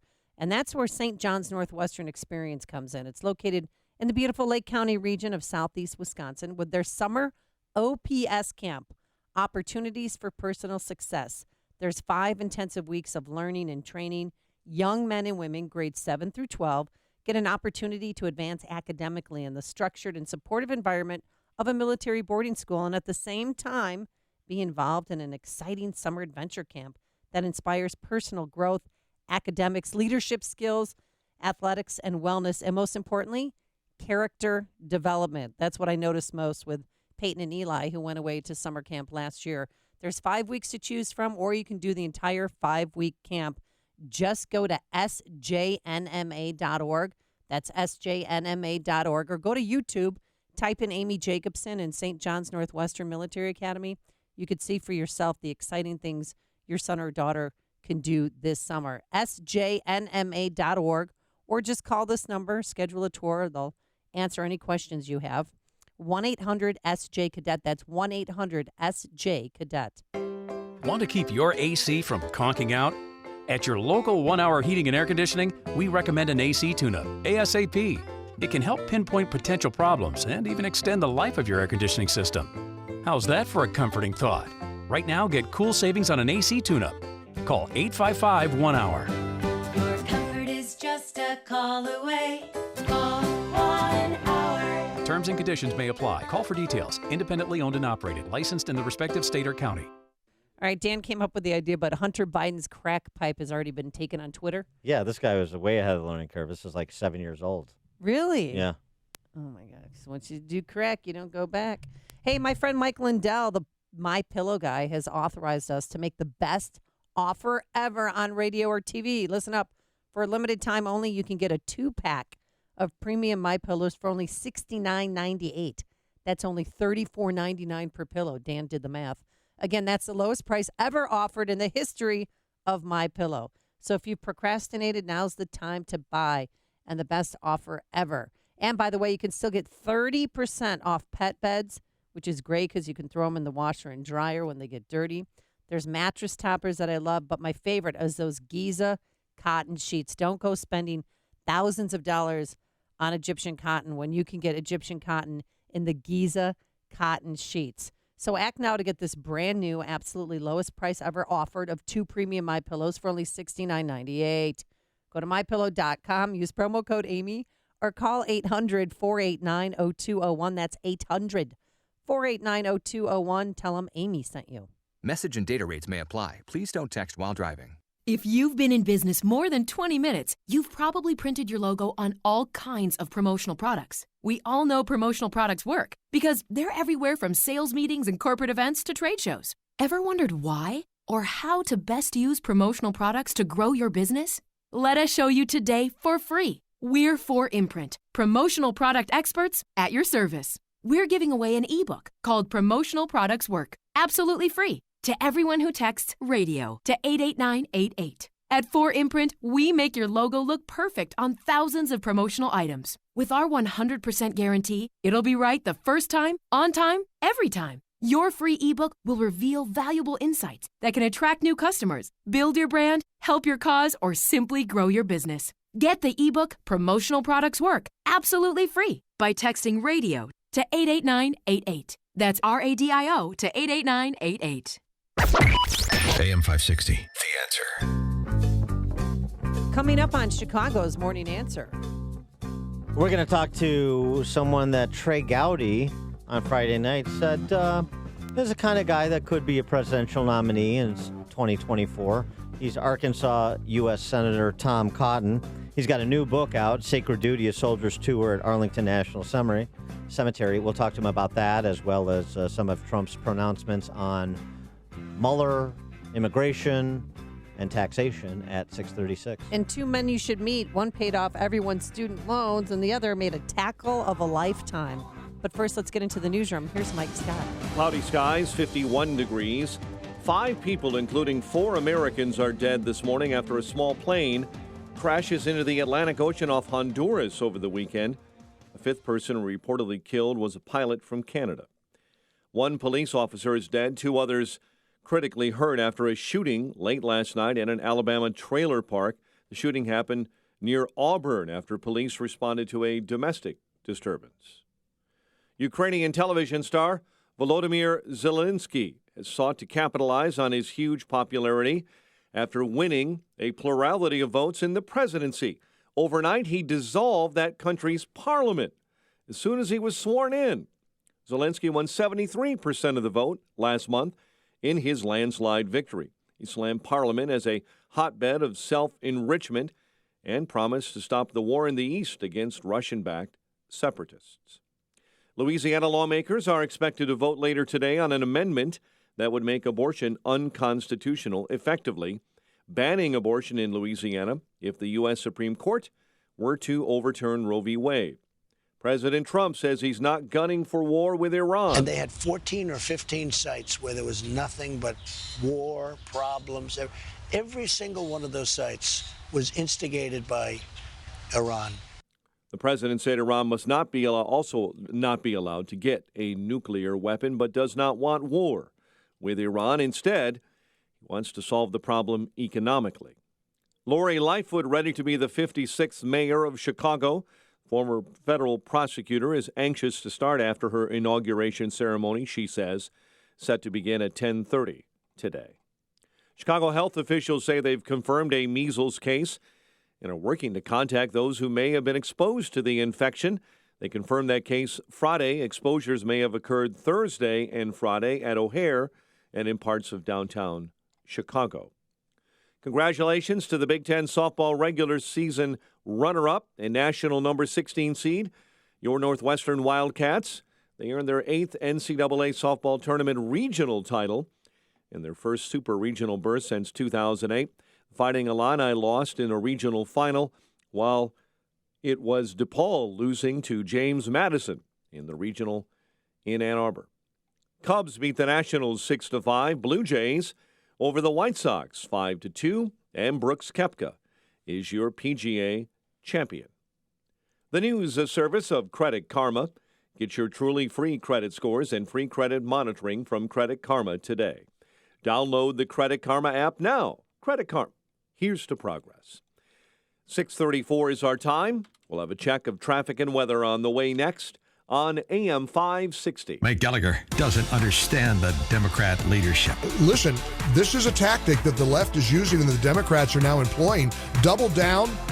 The best defense is a good offense. Rather than be on defense, I guess, Pelosi and company are figuring, let's go at them. The problem is they're doing it at the expense of those who suffered from the Holocaust. What a time. The Mike Gallagher Show. Weekdays at 9, right before Dennis Prager at 11 on AM 560. The Answer. Check out Ground Game, the latest podcast from the Associated Press discussing the top political issues around the country.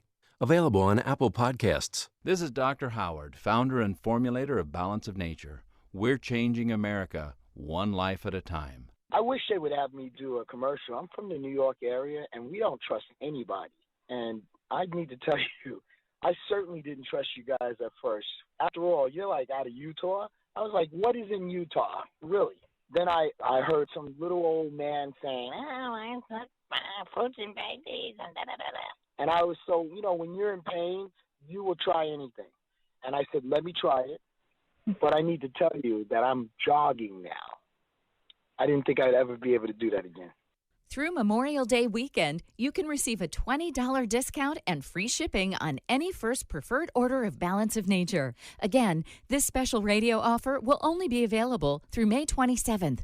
Call 1-800-2468-751 or go to balanceofnature.com and use discount code CHICAGO. Since 1970, Ditch Witch Midwest has been a trusted family-owned construction equipment dealer. And for those 50 years, construction professionals have partnered with Ditch Witch Midwest for all their underground construction needs. Whatever the job calls for, from trenchers, directional drills, vacuum excavation, to cable plows, Ditch Witch Midwest is always there to provide you with the best solutions for all your underground construction jobs. Ditch Witch Midwest works alongside construction professionals who put their work boots on every day, offering sales, service, parts, and rental solutions. They work hard to be your preferred equipment provider through a relationship that anticipates and exceeds your needs. Visit their website at ditchwitchmidwest.com to view the complete line of Ditch Witch products from the company that launched the industry. You can also call 1-800-243-1328. That's 1-800-243-1328. Ditch Witch is not just building your neighborhood, they're also part of your neighborhood. Ditch Witch Midwest. We're in this together. 6:36. Let's get an update on the roads in the AM 560 Traffic Center. Here's Jim Talamonte. Traffic is getting heavy on the inbound Eisenhower now with delays from Manheim to Austin and Costner to the Burns Circle. It is 52 minutes, 390 to downtown, 38 from Manheim.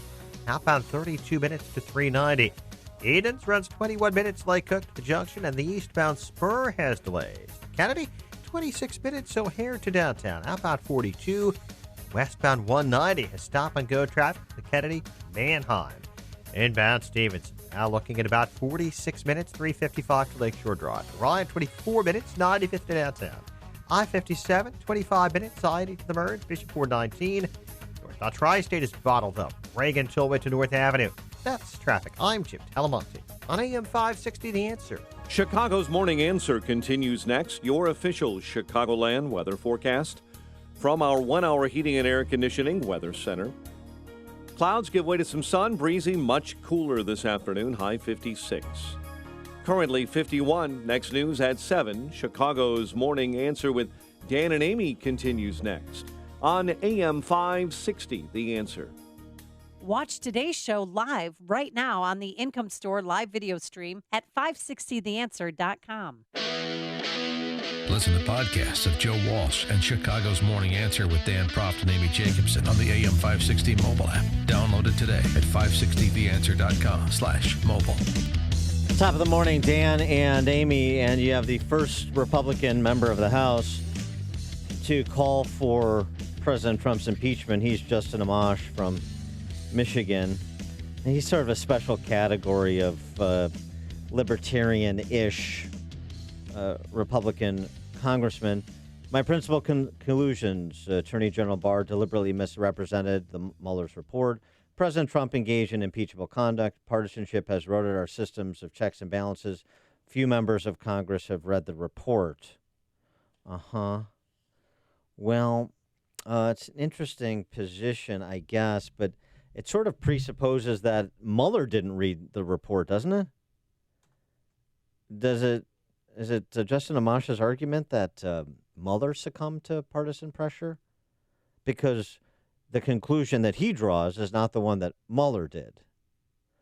And how far afield is Justin Amash? Well, Kevin McCarthy, House Minority Leader, was on with Maria Bartiromo over the weekend on Fox Business. He had this to say about Amash's tweet. President Trump has responded to this, and the president tweeted right after Amash tweeted, and he says, "Never a fan of Justin Amash, a total lightweight who opposes me and some of our great Republican ideas and policies just for the sake of getting his name out there through controversy." What's happening, sir? Well, apparently, those who know Justin Amash, this is exactly what he wants. He wants to have attention. Now, you've got to understand Justin Amash. He's been in Congress quite some time. I think he's only ever asked one question in all the committees that he's been in. He votes more with Nancy Pelosi than he ever votes with me. It's a question whether he's even in our Republican conference as a whole. What he wants is attention in this process. He's not a criminal attorney. He's never met Mueller. He's never met Barr. And now he's coming forward with this because this is what he wants. He wants a Sunday show to put his name forward with a question. It's really disturbing because when you watch on the floor, you could have a bill with 400 votes all supporting it. There'll always be one opposed, and that'll be Justin Amash. In fact, it's something that even frequent Trump critic Mitt Romney isn't willing to say. He made his senatorial debut on a Sunday Talkie with Jake Tapper on CNN and saying this about Amash, but also about impeachment. My own view is that Justin Amash has reached a different conclusion than I have. I respect him. I think it's a courageous statement. But I believe that to make a case for obstruction of justice, you just don't have the elements that are evidenced in this document. And I also believe that an impeachment call is not only something that relates to the law, but also considers practicality and politics. And the American people just aren't there. And I think those that are considering impeachment have to look also at the jury, which would be the Senate. The Senate is certainly not there either. Well, the good news is Mitt Romney's doing a lot better job of reading the mood of the electorate than he did as a candidate for president in 2012. For more on this, we're pleased to be joined by Arkansas Senator Tom Cotton. He has got a new book out, A Sacred Duty, A Soldier's Tour of Arlington National Cemetery, which we want to talk to him about as well. Senator Cotton, thanks so much for joining us. Appreciate it. Hey, Dan, thanks for having me on, and thanks for your interest in Sacred Duty. And by the way, I was with your friend Trey Gowdy on Friday night. He came in for a talk at a pro-life dinner, and he suggested, somebody asked him about 2024, who are the up-and-comers. Of course, he mentioned a couple of his fellow state mates, Tim Scott and Nikki Haley, but he also said Tom Cotton maybe in 2024. Is that any announcement you'd like to make this morning to start us off? Well, that's very kind of Trey. You know, Trey was one of 4 members of Congress who attended my wedding dinner back in 2014. So we've been close for a long time. But it sounds like he's causing trouble for me. Well, he's got plans for you. Yeah, maybe so. But right now, 1, I've got a re-election in Arkansas, and 2, I want to tell the story of the Old Guard of Arlington as I do in Sacred Duty. But before we get to that, I want to get your reaction to some of the bluster over the weekend between Amash and McCarthy, and then Mitt Romney weighing it as well. Is the House and Senate, do you think they're largely unified around President Trump, particularly as it pertains to the impeachment talk? Well, I heard the exchange that Kevin McCarthy had about Justin Amash. I don't think those guys are going to be on each other's Christmas cards list this year. No. Look, I will say that the Mueller report was very clear. There was no collusion between the Trump campaign and Russia. As a matter of fact, the only collusion between a political campaign and party and foreign intelligence operatives was between the Hillary Clinton campaign and the Democratic National Committee. We know that they used Christopher Steele, a former British spy, to collect false allegations against Donald Trump, many of which probably came from Russian intelligence sources. And the Mueller report was also pretty clear on obstruction, and it's just common sense, guys, that the president is not going to obstruct an investigation into something that didn't happen in the first place. You know, there was an interesting exchange over the weekend as well. Former general counsel for the FBI, James Baker, was on with Chuck Todd, and he was asked about the use of the Steele dossier. And he suggested that that he was skeptical about it. That it was used in the FISA application, of course, for the Carter Page surveillance. But he also said that, you know, probably it's his view, probably that they would have got the application approved by the FISA court without the dossier, which of course demands the follow-up question that Chuck Todd didn't ask. Well, if you didn't need it, then why'd you include it? I think that's the right question to ask. I'm confident that Attorney General Barr is going to be asking those questions through John Durham, the U.S. Attorney in Connecticut, who's handled multiple cases in the past of alleged misconduct by government officials. So I think it's important that we get to the bottom of exactly what happened in 2016 and how it came about that we had extensive surveillance of the then in-power administration against its political opponents. As Attorney General Barr said, we don't know all the facts. We don't know if that was appropriate or not. But as he just mentioned late last week, he's been in office now for a few months, and he probably has more questions now than he did when he started. Do you think President Trump's doing enough to, try to tell Russia not to interfere in our 2020 election? Amy, I think it's not just not interfering in our 2020 election, but to stop all of their actions that are undermining U.S. interests. Mike Pompeo was in Russia last week meeting with Vladimir Putin. He said not only that we're not going to tolerate any interference in our democratic debates in our election, but we're not going to tolerate the Russian interference in Venezuela in our own hemisphere or what they're doing to help support Iran or undermining our allies in Europe. This administration has been much tougher on Russia from the earliest days than the Obama administration ever was. You mentioned you're up for re-election along with President Trump, along with many members of the House, and then, of course, trying to make progress back to the majority in the House. And this interesting piece in Politico about Republican women over the weekend, and I just wonder what the conversation is, at least in general terms, among Republican senators, members of Congress, along with the president. In Michigan, 74% of Republican men support Trump. Only 59% of Republican women say they're going to vote to keep him in the White House next year. Now, of course, that can change, and there'll be regression to the mean as Republicans come home when the Democrat Socialists choose their nominee. But is there concern about Republican women leaving the Republican Party like they did in so many House races in 2018?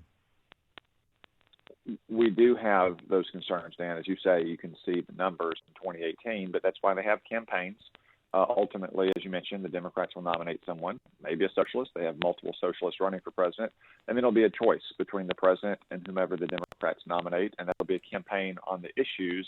And I think we're on pretty strong ground on which to run. You have a booming economy that has record low unemployment, that has wages increasing for blue-collar workers for the first time in a very long time. Our military is much stronger than it has been at any time since I've been in public life. We're working to secure our border. We've got a lot of problems there, but the Democrats are partly responsible because they're not doing anything to try to address the immediate crisis. We're working on some other issues as well, like trying to keep down the cost of prescription drugs, or give people more choice about their health insurance for as long as Obamacare is still on the books. So I think we have a very good record on which we can run, Dan, but that's why we have campaigns. You got to run the campaigns to see what's going to happen on Election Day. You don't govern by polls 18 months out. And besides running up for re-election, you've got a new book out, A Sacred Duty, A Soldier's Tour at Arlington National Cemetery. Why did you write Sacred Duty? Amy, something that I noted that was unusual to me, even though I served at the Old Guard, I served at Arlington National Cemetery, I described in Sacred Duty, but in the last 6 years that I've been in public life, when Arkansans come to visit me, as they do by the thousands every year, a lot of them stay to see the sights. And their favorite site, when I ask them about it, is Arlington National Cemetery. To see those young soldiers guarding the tomb of the unknown soldier, to walk among the headstones and read the stories of heroes, just makes an impression in them like serving at Arlington made for me. And the way we honor our fallen heroes, I think, says a lot about who we are as a nation and what we hold dear. There'd never really been a good story about those young soldiers that performed those missions in Arlington, and I wanted to tell their story. Yeah, give us a sense of what it's like to be a member of the Old Guard, what the responsibilities are, and what it's like to be present and have those responsibilities to bury someone who sacrificed their life for this country. It's a very intense job, Dan. It's one of the busiest jobs I had while I was in the Army, and I was in Iraq and Afghanistan both. But the Old Guard is performing dozens and dozens of funerals and ceremonies every single day. As I write in Sacred Duty, in Arlington alone, the Old Guard can perform 20 to 30 funerals every day. But as we learned from our very first days at the cemetery, every funeral is unique. It is a once-in-a-lifetime moment that has been a lifetime in the making. And we approached our funerals with that ethos of excellence, always striving for perfection, because for that family, that is their last moment with the Army, the last moment that they will see their loved ones, comrades, honoring his or her sacrifice to our nation. And that's the kind of poignant memories, as I write in Sacred Duty, that you carry forward with you forever, and that our nation expects from those young soldiers, and that is drilled into them from their very first days there. But pretty soon, the drilling can stop because they internalize that message, and they understand what the Old Guard of Arlington means for our nation. What was what kind of, well, no, you can go, because we were just there a few weeks ago, saw, changing of the guard of the Tomb of the Unknown Soldier and the Lane of the Reef. I mean, it was really just, people were still, tears in their eyes watching this. And what kind of training is involved? Because everyone is so disciplined and so loyal, and there's such a patriotic feeling. Well, the tomb itself is one of the most specialized units inside the Old Guard. As I describe in Sacred Duty, it can take 9 to 12 months for a new soldier to be fully qualified to guard the Tomb of the Unknown Soldier. The attrition rate approaches 90% during their training cycle. They only have about 25 to 30 soldiers at a time guarding the tomb, and that's all they do. They perform no other missions. They can spend literally hundreds of hours to make sure their uniform is perfect, and they frequently have to remake their uniform entirely because they're wearing it so much in such adverse conditions. They're training hundreds of hours on their craft and on their technique to ensure that every person who visits the Tomb of the Unknown Soldier gets that perfect image of the changing of the guard. Those are very long hours. Those are very adverse circumstances. But as one tomb guard said to me, these three unknowns didn't just sacrifice their lives, they sacrificed their very identity for our nation. What is it for us to sacrifice a night of sleep or a weekend to make sure that we get everything perfectly for them? Well, what was your path to the Old Guard? My path was a little unusual, guys. Normally it's application only. You have to have a certain height and weight standards, top physical fitness. You have to be Ranger and Airborne qualified if you're an officer. I didn't apply, though. In Iraq, I got noticed that I was being assigned to the Old Guard. It was a surprise to me. I met all those standards. I just hadn't applied. So I called their personnel officer, and they said that they were very short on officers. So they searched the personnel records for everyone who was a lieutenant or captain of infantry, and they chose 6 of us. So at first I thought it might have been because of my superior performance as a platoon leader in Iraq. But I learned that it was actually just because once they'd had the couple hundred of us that fit the criteria, they just chose the 6 tallest ones. Really? Well, hey, height matters. Yeah, so, we're both tall. Dan and I are like 6 feet. So sure. a few months later, there were 6 of us. We all just gotten back from Iraq with the 101st Airborne, and one was 6'7". I'm 6'5", and the other 4 are 6'3". And that is very much a decision criteria for the Old Guard, and in particular for the ceremonies that happen at the White House and the Pentagon. The soldiers that perform in those, even though you can be shorter and still be in the regiment, tend to be at least 6'3". A lot of them are 6'5" or above. And we want to project an image when we have a visiting head of state or minister of defense or chief of defense. As I write in Sacred Duty, Secretary of Defense Jim Mattis came out on the river entrance one day and talked to some of the soldiers, and he said, "You guys look intimidating. That's good. That's what we're going for." Well, I'd like to say maybe that could be a campaign slogan: vote for Tom Cotton. He's tall, but then you got he rises above the others. You got De Blasio, who's tall. You got Comey, who's tall. So it doesn't work across the board. He is Senator Tom Cotton, Republican from Arkansas. Of course, the new book, A Sacred Duty: A Soldier's Tour at Arlington National Cemetery. Pick it up on Amazon, your local bookstore. Tom, thanks so much for joining us. Appreciate it. Thank you all for having me on. Thank you. And he joined us on our turnkey.pro answer line. The more you listen, the more you'll know. This is Chicago's Morning Answer. Morning Answer on AM 560. The Answer. I'm Lou Dobbs. Raising the nation's borrowing limit, Walmart getting a new home, and the Brexit Party surges in EU election polls. Those stories next. The following is not an actor, but a real-life story from Trinity Debt Management. I had a lot of credit card debt and I couldn't pay my bills. I was feeling so bad. I got to a point where I needed some help. So I reached out and contacted Trinity. If you're in debt and you need help, call Trinity at 1-800-990-6976 to talk to a certified counselor. They were able to take all of my different payments and put them all together. Trinity will consolidate your accounts into one easy-to-manage monthly payment, put a stop to late fees and over-limit charges, reduce your interest, and possibly improve your credit score. You'll save thousands. And they were actually able to work with my creditors. I've been able to pay off close to $15,000 in the last 18 months. If your debt has you down, call Trinity at 1-800-990-6976. My name is Stephanie, and I'm debt-free for keeps. 1-800-990-6976. House Speaker Nancy Pelosi and other leaders meeting with Treasury Secretary Steve Mnuchin and acting White House Chief of Staff Mick Mulvaney looking for an agreement to raise the government's borrowing limit. Walmart unveiling plans for a new corporate headquarters in Bentonville, Arkansas. When it's finished in 2024, the 300-acre campus will be home to 17,000 Walmart employees.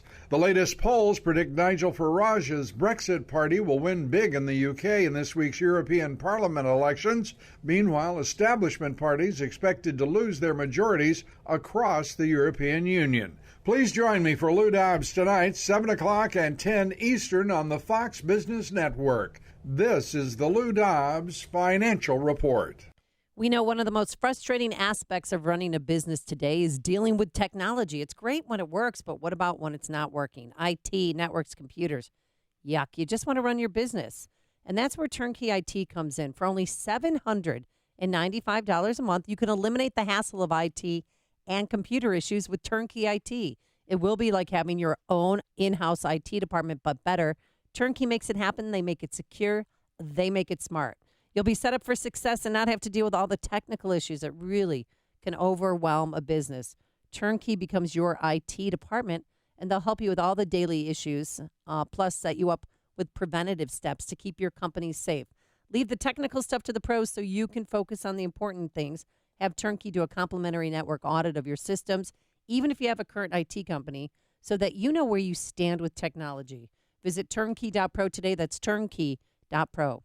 Signature Bank is Chicago's fastest growing independently owned business bank. It's a bank where relationships still matter. Signature Bank knows your name and your story. I'm Dan Proft, and I know this because Signature Bank is my business bank. I'm Chuck Spaveri, CEO of Spaveri's Custom Counters, a Chicagoland manufacturer of residential and commercial countertops. If there's a local commercial bank who knows how to get a deal done, it's Signature Bank. When my brother and I needed it, Signature Bank came through with a creative financing solution. That's because Signature Bank has experience working with companies like ours, a second-generation, family-owned and operated manufacturer. Our business matters to Signature Bank, and that comes through in every visit and every phone call with their team, right up to the bank's co-founders, Kevin, Mick, and Brian. Spaveri's is proud to bank with Signature Bank. Signature Bank is looking for their next success story. To learn more about turning your business vision into reality, visit signaturebank.bank. Signature Bank, helping local businesses succeed. Member FDIC, Equal Housing Lender. Hey, it's starting to become summer and then spring and then winter again, you know. The weather's all over the place, and it's a time really that we should start thinking about ourselves and think about our health and take action. You should try Balance of Nature. It's 10 servings of 31 fruits and veggies all in a single capsule, because you have to admit you're not eating enough fruits and vegetables in your diet. Also give it to your children. You know darn well they're not eating enough fruits and veggies. So let Balance of Nature make up the difference so you can live a healthier, more active life. It helps with joint pain. It helps with your energy level. It boosts your immune system.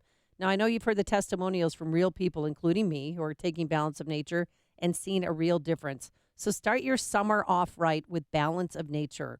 Order today and get that $20 discount and free shipping on any preferred order, but that offer is only good through May 27th. So call today, 800-246-8751. That's 800-246-8751. Use discount code Chicago or go to balanceofnature.com, discount code Chicago. Hey guys, Ken here from Income Store. Did you know of the top 10 reasons an employee stays at a company for more than 2 years? The 7th reason is the pay or the salary. The first 6 reasons have nothing to do with money. Things like they feel part of a team, they know they belong, their voice is heard, they're respected. Also, employees go through 5 phases within a couple days to 6 months of any new position. Excitement, education, reality, doubt, then clarity. Did you know it's a manager's job to walk them to clarity as fast as possible?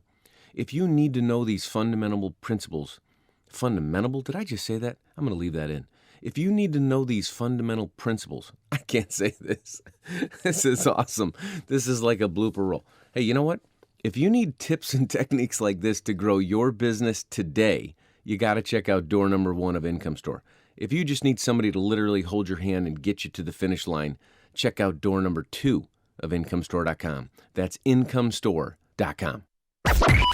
AM 560, The Answer.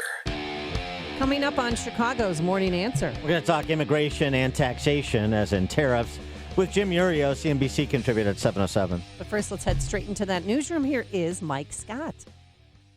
CPD investigating an arson attempt and vandalism near Northside synagogues. Lori Lightfoot ready to become mayor of the city of Chicago. WIND Chicago News Time is 7 o'clock. A threat over a threat. I'm Dave Anthony, Fox News. President Trump telling Iran to never threaten us again, but if it wants a fight, it would be the end of that country. I'm not somebody that wants to go into war, because war hurts economies, war kills people, most importantly. But he also told Fox we can't let Iran get nuclear weapons. The president also reacting to a New York Times report that Deutsche Bank rejected the advice of some of its anti-money laundering specialists who recommended some transactions involving President Trump's businesses were suspicious, should be reported to the government. Deutsche Bank was recently subpoenaed by House Democrats for bank records, but the administration's trying to block that. The story also suggests many banks didn't want to do business with the Trumps. The president wrote wrong. He had plenty of money, didn't need banks. He also tweeted, Fox News is wasting its time with a guy who will never be elected. Mayor Pete Buttigieg, who's been rising in the Democratic race for president. Fox's Jared Halpern was at last night's forum in New Hampshire, joins us live. Pete Buttigieg has raced ahead of several senators and other well-known Democrats in this crowded field, making the case a 37-year-old mayor of South Bend, Indiana, can be president of the United States. Any government executive job is not just about passing good policies, but it's also about managing, and most of all, it's a moral job. And that's the part I think we're missing today. Asked about criticism and insults lobbed from President Trump, Buttigieg insisted he doesn't care about the tweets, urging Americans to change the channel from the show the president is creating. Dave. Jared in Alabama rallies against the state's new law making most abortions illegal. Supporters say it protects life and hope the Supreme Court overturns the Roe v. Wade ruling that legalized abortion. There's a manhunt in Auburn, Alabama, for the gunman, and police say shot 3 officers late last night as they responded to a domestic disturbance in a trailer park. We're just going to do everything we can to bring it to a close. Police Chief Paul Register, the suspect, Grady Wilkes, was wearing camouflage body armor and a helmet. This is Fox News. Skies are gray, 48 degrees. 7:02 on AM 560. The Answer, and good morning. I'm Mike Scott. Chicago Police this morning paying special attention to Jewish schools, synagogues, and businesses following an attempted arson fire and vandalism at multiple synagogues on the north side. Lori Lightfoot says she's ready to be the 56th mayor of the city of Chicago. I've been feeling the moment since the night of April 2nd and really preparing myself for what that's going to look like. Lightfoot will be sworn in today at Wintrust Arena. An inauguration ceremony set to begin around 10:30. A Fox Lake man is charged with leaving the scene of a horrific accident after crashing his pickup into a home in Spring Grove. Talon Franz, according to police, was speeding on Route 12 when he struck a vehicle, split a utility pole in half, then smashed into a home. The 71-year-old homeowner and 2 others in the Volkswagen were hospitalized with non-life-threatening injuries. Franz took off following the incident, but was later arrested at his home. Governor J.B. Pritzker is considering a controversial measure the state legislature has approved that would try to ban privatized immigration detention centers in the state. The state Senate last week approved that measure, which the House passed in April. The legislation is in response to a vote by community leaders that approved a plan for badly needed jobs from a privately run immigration detention center in the village of Dwight. Anthony Rizzo belts home run number 11. Cubs beat the Nationals 6-5. Blue Jays over the White Sox 5-2. Brooks Koepka celebrating his second consecutive PGA Championship victory this morning. He carded a 4/74 Sunday to hang on to that win. The news service of Accountemps. Demand for top talent is at an all-time high, but you can't afford to miss important deadlines, whether you need help for a day, week, or months. Keep your work on track with highly skilled accounting and finance professionals from Accountemps, a Robert Half company. 7:04 and a check of traffic and weather on the way next on AM 560. Without the rule of law, we're nothing. The Joe Walsh Show. And what makes me sad today is it's all tribal. What side you on? Right now, we got a king in the White House. We got a guy who believes that the laws don't apply to him. And so we're asked all the time, are you with him or are you against him? I'm with the Constitution. I believe in open and transparent government. I believe in a government that leaves me the hell alone. What team does that put me on? Whose tribe am I a part of? The Joe Walsh Show. Weeknights starting at 5, right before Larry Elder at 7 on AM 560. The Answer. Lawn lovers, run with us on the John Deere Z500 Series Z-Track mower. Built to mow better, faster with an Excel Deep Mower Deck. Because whether you're up against the clock or a busy day, this zero turn gets it done in almost no time at all. Nothing runs like a Deere. Run with us. Test drive a Z500 Series Z-Track mower at your John Deere dealer during the Take Your Turn sales event.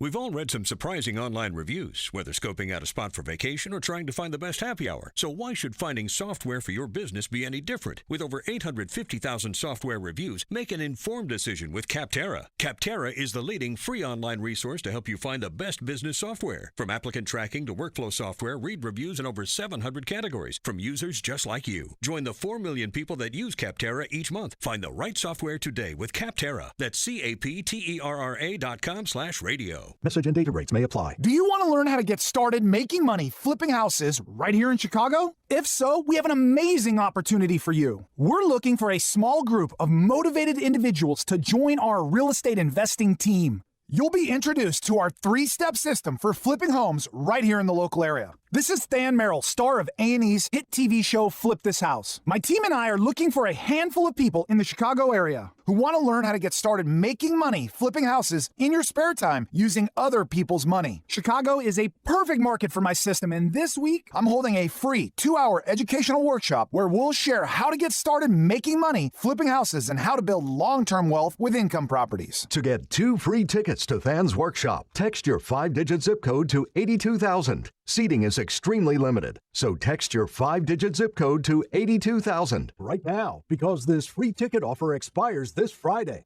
Just text your zip code to 82,000. Nobody should have to pay for one-size-fits-all insurance. Liberty Mutual customizes your coverage so you only pay for what you need. Go to libertymutual.com for a customized quote, and you could save. Liberty, liberty, liberty, liberty. 7:07. Let's get an update on the roads now in the AM 560 Traffic Center. Here's Jim. Eden's inbound delay started 2. It's 30 minutes Lake Cook to Montrose, outbound 21. Kennedy, 41 minutes. O'Hare to downtown, 19 from Montrose, 18 on the Express. Outbound, it is an hour and 2 minutes to O'Hare. Westbound 190 is jammed from the Kennedy into the terminal area at the airport. On Eisenhower, an hour, 390 to downtown, 45 minutes from Mannheim. Outbound, 43 minutes to 390. Stevenson, 55 minutes, 355 to Lakeshore Drive. Outbound, it's 40. Ryan, 28 minutes, 95th to downtown. I-57, Bishopford, both 25 minutes. I-80 to the merge. The northbound tri-state delays from Harlem to the 83rd Street toll and Stevenson to North Avenue. Northbound Veterans Memorial from I-55, both to the way to St. Charles. That's traffic. I'm Jim Telemonte on AM 560, The Answer. Chicago's Morning Answer continues next. Your official Chicagoland weather forecast. From the 1 Hour Heating and Air Conditioning Weather Center, here's Steve Williams. Clouds will give way to some sun, breezy and cooler today with a high 56. For tonight, increasing amounts of cloudiness and a low at 44. Cloudy, breezy and cool for tomorrow, shower and thunderstorm, a high tomorrow 56. I'm Steve Williams on AM 560, The Answer. 48 at O'Hare, 49 along the lakefront. Your next news update, 7:30. Chicago's Morning Answer with Dan and Amy continues next on AM 560, The Answer. This hourly segment is brought to you by the Money Hour radio show, Saturday afternoons at 3 on AM 560, The Answer. Brought to you by Pearshell Financial Group. This is Chicago's Morning Answer with Dan Proft and Amy Jacobson on AM 560, The Answer.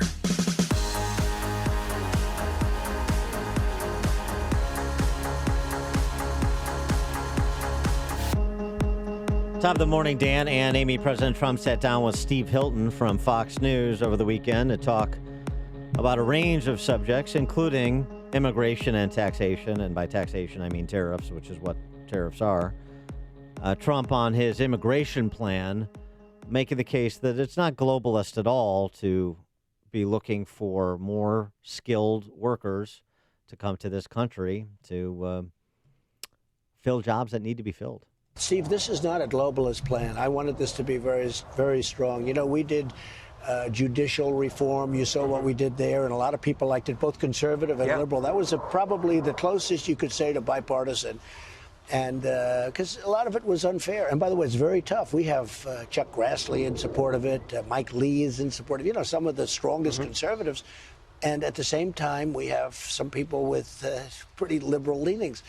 But this is really not. This is the least globalist. All it is very simple. Strong border, very strong border. And, you know, by that time, we'll have the wall built, too.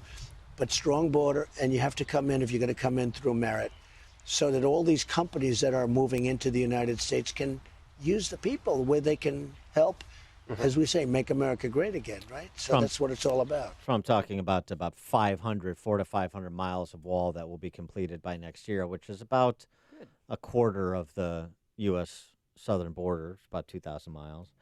He also addressed the issue of those who are being hurt by the running trade war with China, most particularly the farmers, and how he is going to help out the farmers. Oh, boy, this is where he loses me. Because I love the farmer. We are going to be taking in possibly $100 billion, possibly more than that in tariffs. We never took in 10 cents from China. They took advantage of us for many, many years. And I blame us. I don't blame them. I don't blame President Xi. I blame all of our presidents, and not just President Obama. You go back a long way. You look at President Clinton, Bush, everybody. They allowed this to happen. They created a monster. We rebuilt China because they get so much money. So what I'm going to do is, out of the $100+ billion, I said to my farm people, I said to Sonny Perdue, Department of Agriculture, Secretary of Agriculture, Sonny, what's the most money that China has ever paid toward agriculture, toward buying food product? He said $15 billion a number of years ago. I said, is that the most? He said, yes. Some people say closer to 20, but 15 billion was about the most. I said, good. I'm going to take $15 billion out of the $100 billion, and I'm going to give that to our farmers. Now, I don't have to give all of it. Buy their product that they're not selling. selling. I don't have to give all of it because they're going to be able to sell at a much lower price. So the difference between where they were and the lower price. So maybe if it's a $15 billion amount, they may end up getting 6 or 7 or 10 or whatever it is, but they'll be able to sell. For more on both of these topics, we're pleased to be joined again by our friend Jim Urios, CNBC contributor and owner of Brandt's, a wonderful restaurant in Palatine. Jim, thanks for joining us. Appreciate it. Thank you for having me. So, well, get you in trouble first. I'm tired of being in trouble. President Trump's description of what he's going to do for the farmers that are being negatively impacted by the trade war with China, including one who wrote in the Journal over the weekend, he's a Missouri farmer. Tough year on U.S. farms. The loss of the Chinese market and historic flooding have hit farmers hard. The Bloomberg Grains Subindex hit a 42-year low last week. He goes on to say, his particular farm, he's looking at a $250,000 hit to his gross in terms of the number of bushels of soybeans he won't be able to get to market this year. But he adds, laments, really, there's no support for a world-class agricultural sector among Trump's likely opponents either. Republicans and Democrats alike are pursuing policies that will shrink the size of our agricultural economy. And he says, I'm not the only one that's going to fall victim to it, but I may be another one, even though this farm's been in my family for 116 years. Agribusiness, pretty big deal, particularly in, say, like Illinois, where it's the number one sector. How do you respond to Trump's proposal in terms of how he would address those being hurt by tariffs? Well, I hate all of it, like you do too. I hate tariffs. As studying economics, my entire adult life, all of this stuff stinks to me. And when you look at it even more closely here, because I believe the entire dispute with China is more about intellectual property and currency manipulation than it is about what tariffs on anything. So realistically, Trump is protecting the tech industry at the expense of the farmers right now. So to direct, if this is a temporary thing and he can direct money to the farmers, I guess I'm fine with it. But you and I both know that there's nothing usually more permanent than temporary government programs. So if it goes more than a couple months, to me, that's terrifying. I was just talking to a former CIO of a major international tech company centered in Chicago, and he is not a Trump fan and did not vote for Trump. And when I brought up the dispute with China, he said, this must be taken care of right now. This is the only thing, he said, that I'm 100% behind Trump on. So is it a complicated issue? Yes. There's some of the solutions, and I'm doing air quotes, seem awful at the moment, yes. But if they get to a good end, then I'm going to be okay with it. Yeah, because 1 in 3 soybean rows goes to China, so you're okay with government subsidies in this case?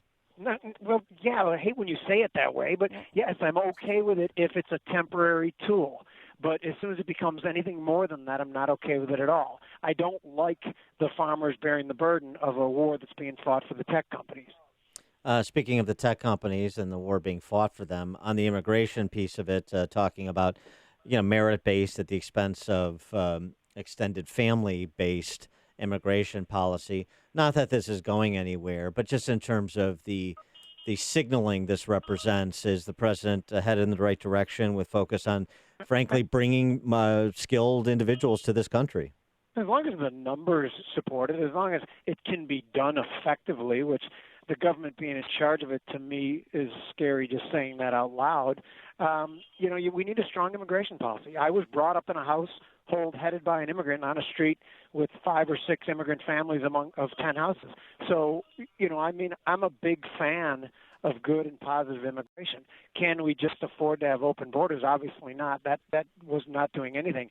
If this works and the numbers are there and we want to keep, the engineers that are studying at the University of Illinois and those talents, we want to keep those here, I think it's a great policy. You can't just have the same policy we had in the 70s and 80s because everything's changed. So we sort of have contradicting indicators in response to this cooked criticism from socialists that capitalism is failing some people.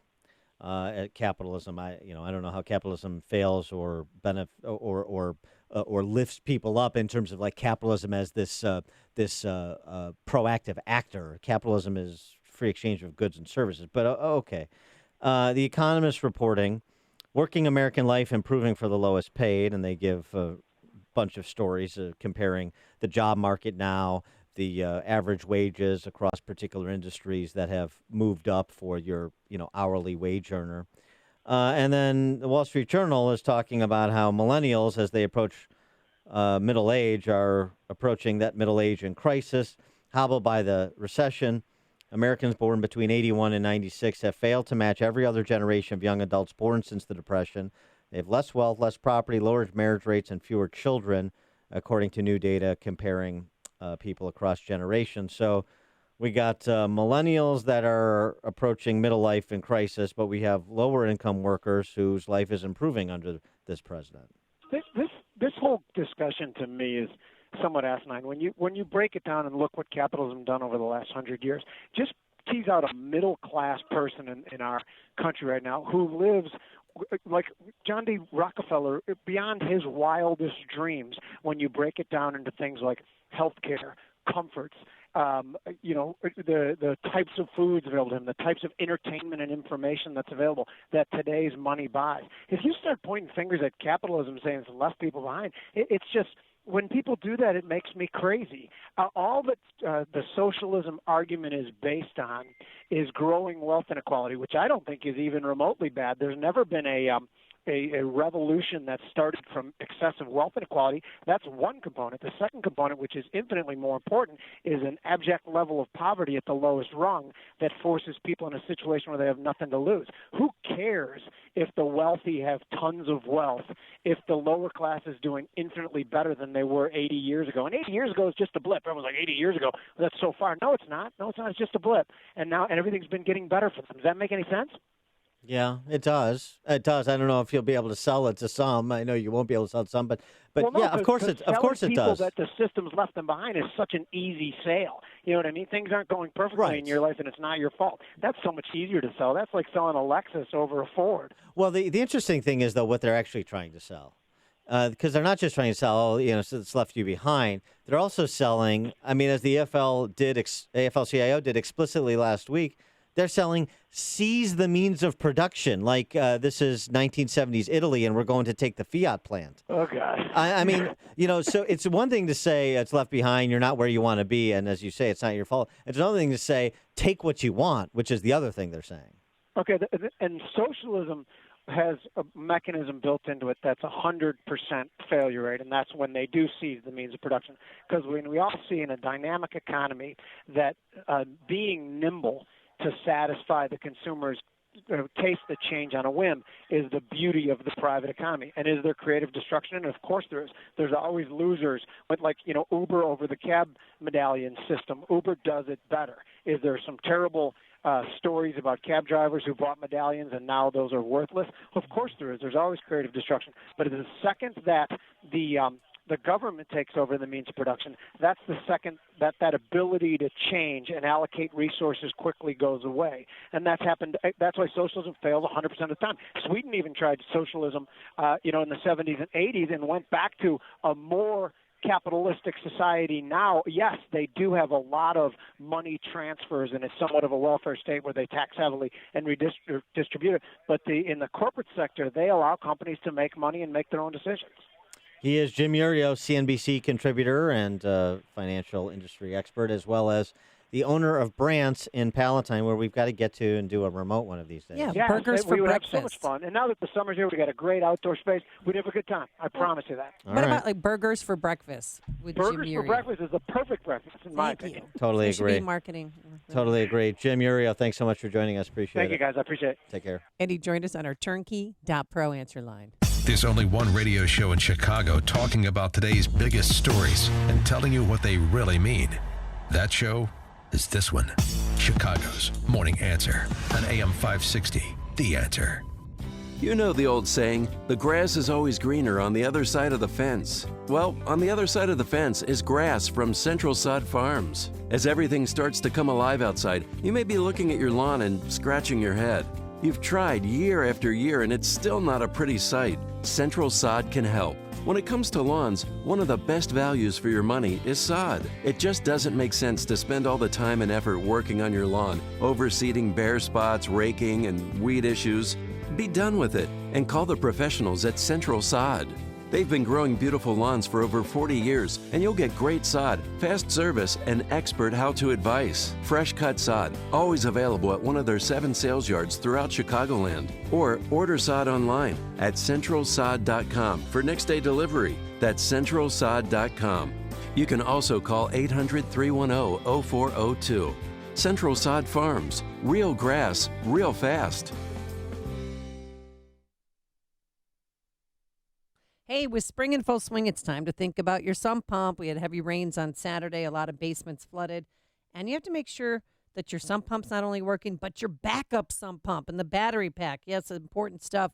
And just as important is who you contact for help, and that would be Permaseal, of course. If you have a sump pump, it needs to be checked to make sure it's working properly.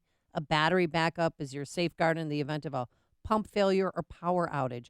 And remember, All sump pumps fail. It's not a matter of if, but when. And independent lab results show that Permaseal battery backup systems are your best value in backup sump pump protection. Since 1979, Permaseal has been providing dry, healthy basements and crawl spaces to close to 500,000 homeowners all over the Chicagoland area and Northwest Indiana. So get the peace of mind that comes with a dry basement or crawl space. Call 800-421-SEAL to schedule your free, no obligation inspection. And if you're concerned about your sump pump system, you know who to call. Permaseal, 800-421-SEAL. That's 800-421-7325. Or go to permaseal.net. Have you racked up more than $10,000 in credit card debt? Are you barely getting by making minimum payments? You should know. The credit card companies are tricking you into thinking there's no way out. Credit card companies would rather you didn't know that there are ways you can become debt-free and you don't have to pay the entire amount you owe. There are debt relief programs that help people like you escape overwhelming credit card debt. National Debt Relief has helped tens of thousands of people just like you reduce more than $500 million of debt. National Debt Relief has helped so many people, they're A-plus rated by the Better Business Bureau. You don't have to declare bankruptcy or take out a consolidation loan. You have the right to settle your debt for a mere fraction of what you owe. Reduce a portion of your debt now. Call National Debt Relief at 800-518-4020. 800-518-4020. That's 800-518-4020. Oh, you've heard about Balance of Nature on AM 560 for months, and maybe you've thought about trying it, but you haven't done it yet. Well, listen up. This is the offer for you. From now through Memorial Day weekend, which is next weekend, you'll receive a $20 discount and free shipping on any first preferred order of Balance of Nature. There's no reason to delay any longer. Start enjoying 10 servings of 31 fruits and veggies, all in a single capsule. Admit it, you're not eating enough fruits and vegetables in your diet, and that's where Balance of Nature comes in. Let Balance of Nature make up the differences so you can live a healthier, more active life. You've heard the testimonials from real people, including me, who are taking Balance of Nature and seeing a real difference. So start your summer off right with Balance of Nature. Order today and get that $20 discount plus free shipping on any first preferred order. But that offer is only good through May 27th. So call today, 800-246-8751. That's 800-246-8751. Use discount code Chicago or go to balanceofnature.com. Discount code Chicago. AM 560. The Answer. Dan and Amy can't wait to read Lamar Odom's tell-all. Darkness to Light. no. Lamar Odom, the former L.A. Laker, Yeah, L.A. who married Clipper. a Kardashian. Yeah. Khloe, I think it was. He admits in his memoir Oh, no. that in order to pass a drug test to play in the 2004 Olympics, he wore a prosthetic penis. Shut the front door. Are you kidding me? They Wait. He wore a... Wait, run this by me again. He wore a fake... A fake joint. Where does one even buy a fake joint? And then he filled it with urine from somebody else and then allegedly peed in the cup and passed the test? There was absolutely no way I was going to pass. I'd been smoking weed every day that summer. Panic set in. We started Googling fake penises. All right, Who hasn't been there? And studied different ways to beat a drug test.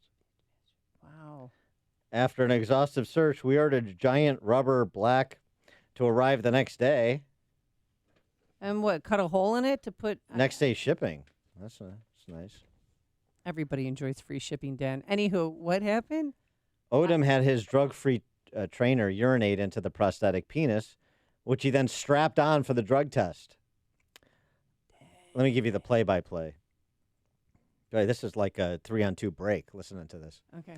I unzipped my pants and carefully slid the fake penis through the zipper hole. To get the pee to come out of the tip, I had to squeeze the shaft repeatedly. He stuck a thermometer, NBA security official watched him from 2 feet away. He stuck a thermometer in the cup to gauge the temperature. Satisfied that the pee was mine, said, "Welcome to Team USA." Now, there's no indication whether he also used the prosthetic penis to have relations with Khloe Kardashian. Wait, does he have I to can give only back assume. the medals that they won because it was fake? I mean, normally the Olympic Committee comes in if there's some fraudulent behavior and drug usage and yank your medal from you. Well, I'm just Tom saying, Brady I mean, deflated his balls, and Lamar Odom went a different direction. how did he keep it from not spilling in his pants, though? That's pretty. I'm not. You know what I'm saying? Like milking a cow there. So he had to grab it and then squeeze it. And nobody thought that was bizarre behavior? I don't know the ins and outs of prosthetic penises. Well, you sound like you're a professional. I'm just reading the account that's been provided, the excerpt from his forthcoming book, Darkness to Light. All right. A related story. This undercover expose on woke shops. Woke shops? Woke shops. You know, it's like As everybody's woke. workshops. You know, your cuddle parties, your rope binding, your naked yoga. You know what I'm Oh, I talking went to a about. naked yoga class once, not knowing. I was in San Francisco. I think it was 2 years ago. And at the end, when we were cooling down, they really took cooling down to a whole new level. She said this part is clothing optional. And people next to me were taking off their clothes, and I could not stop laughing. So I rolled up my mat and left. Did you see any prosthetic penises? Samantha Ray is the freelance journalist writing about this in Colette. The instructor of the naked yoga class told me she usually has a ratio of 70-30 men, while her clothed yoga classes tend to be 85-15 women. Basically, all these woke shops of leftist men, where leftist men participate, the cuddle parties, the rope binding, the naked yoga, this is just all for middle-aged men to see women naked.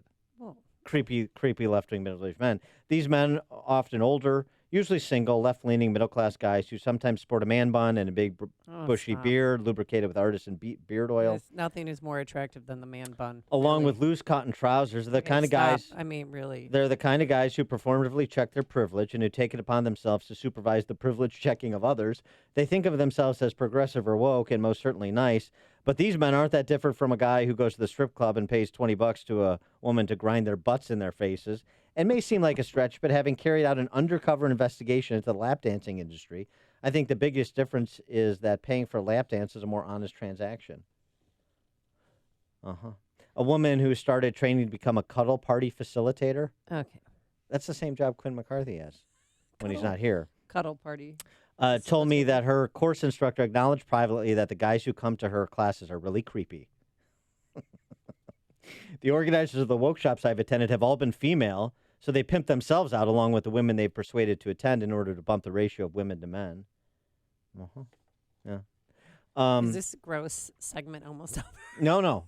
Oh, no. Can it's we just make it? it's Oh, just look beginning. at the time. Mike Scott doesn't want his he's news interested interrupted. too. Yeah, He yeah. wants this to be finished. The exercises vary from woke shop to woke shop. At a cuddle party, it might include having a hug or a foot rub or participating in a puppy pile. A puppy pile. Which involves everyone lying in a heap awesome, on a actually. mattress while wearing blindfolds. It's a new Twister, folks. Yeah, that is awesome. Puppy Pile was the name of my high school band. Right. A Stray Cats tribute band.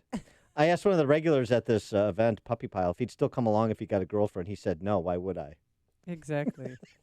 So, hey, all you women who think that the single middle-aged leftist who's real woke and checks his privilege is not a groper creepster, you might want to check out this piece in Quillette that I just recounted, or the other work of Samantha Ray, who seems to be on top of that demographic. Oh, and by the way, Lamar Odom in the Summer Olympics, they didn't win the gold; they won the bronze.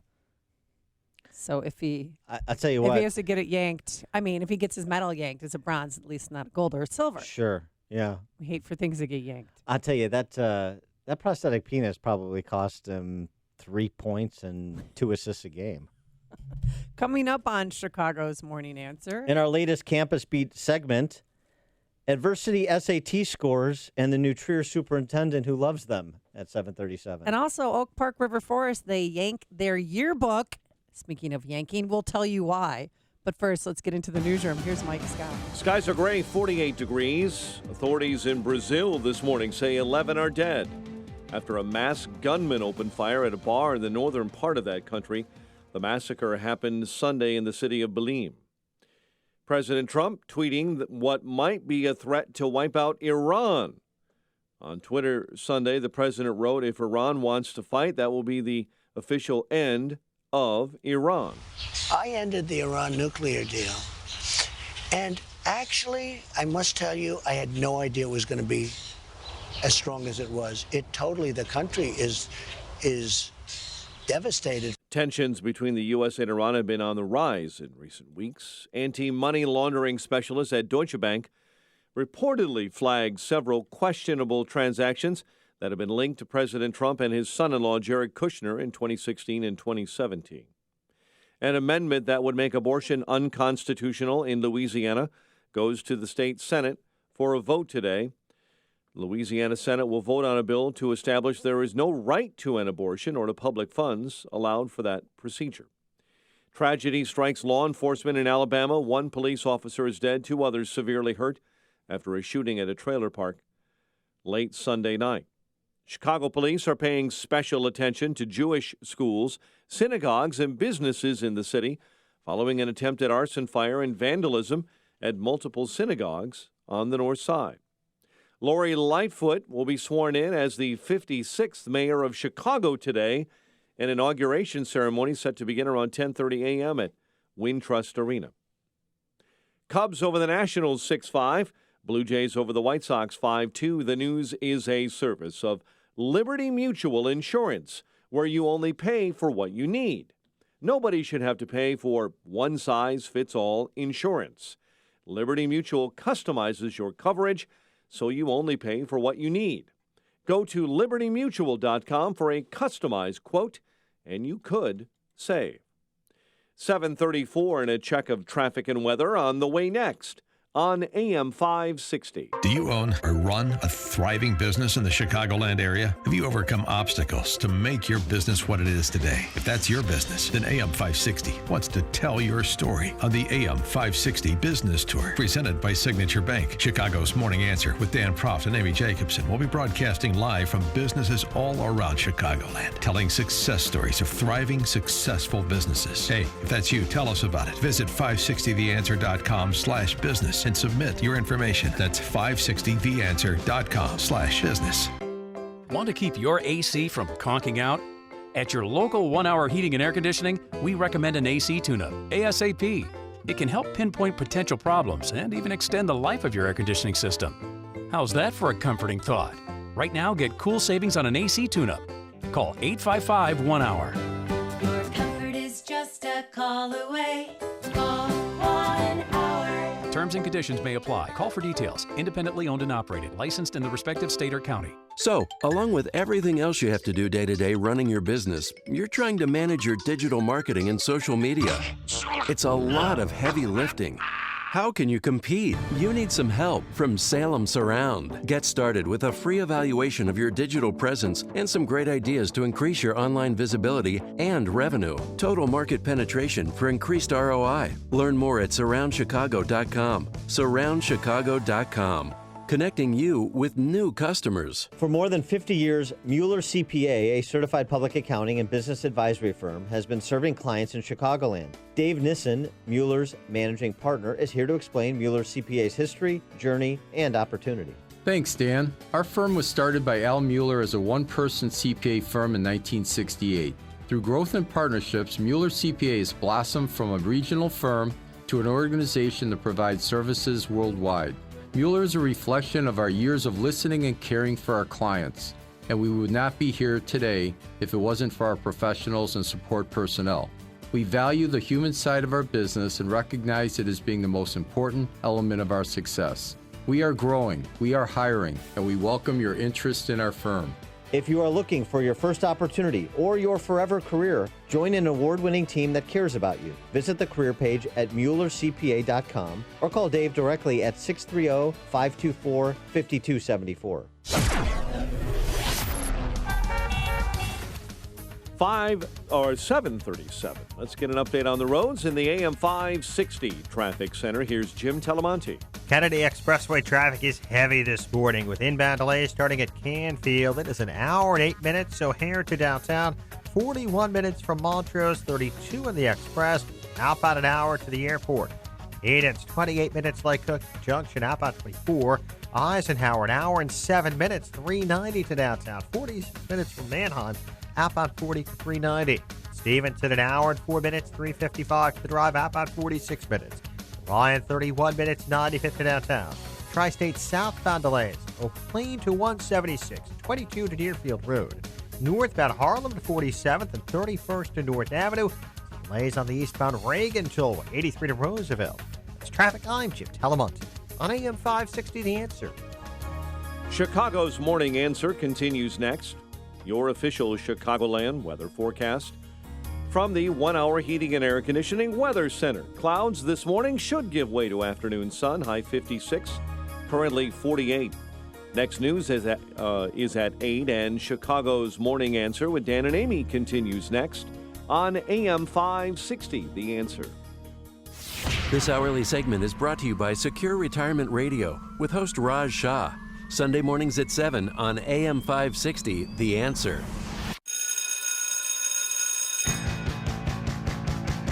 They got the beat, the campus beat, the campus beat. Yeah, the campus beat. Top of the morning, Dan and Amy, and continuing our discussion on the adversity SAT. Remember we talked about this last week, the adversity SAT, College Board changing the SAT scoring to include 15 criteria across 3 different categories to measure the adversity of each student who takes the SAT, to factor that into their overall score. Yeah, including poverty level, crime rate of the student's neighborhood, quality of their high school. So all of you selective enrollment parents out there, look who's winning now. Winning. That'll help because of the quality of the high school when my kids take the SAT. And it's fascinating to see some of the reactions. The story about the college admissions scandal involving Lori Loughlin and Felicity Huffman and all kinds of other wealthy families, right? We know students were advised to claim to be minorities. Well, golly gee, I wonder why. As one school guidance counselor noted in a piece in the Journal, most colleges, especially the higher ranked, already discount student privilege and handicap for race and socioeconomic status. In 2009, a Princeton sociologist studied 10 highly selective colleges and found that white applicants would have to score 310 points higher than blacks and 130 points higher than Hispanics to have the same odds of admission. So that's Sounds like selective enrollment. That's certainly factoring in across the board. I guess they could argue, well, this is more precise because it's student by student. But, of course, it's student by student with an intersectional kicker. So it still is very much of the kind, and probably going to work out to be even more so than what colleges have already been doing.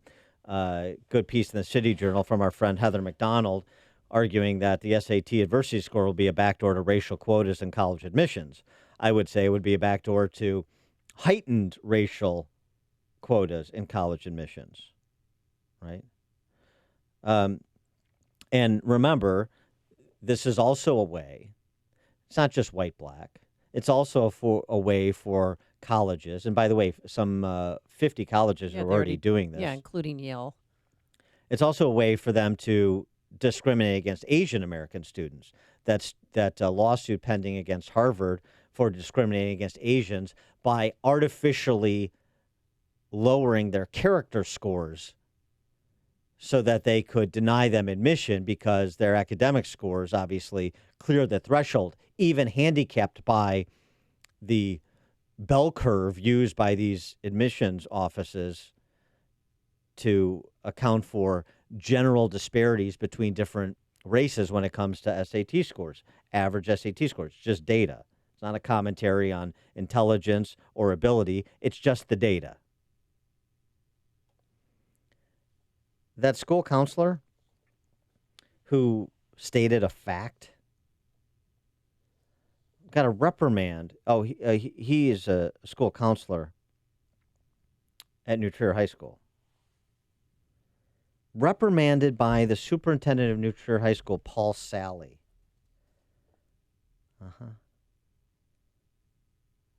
Paul Sally sent a letter out, a missive, to New Trier parents.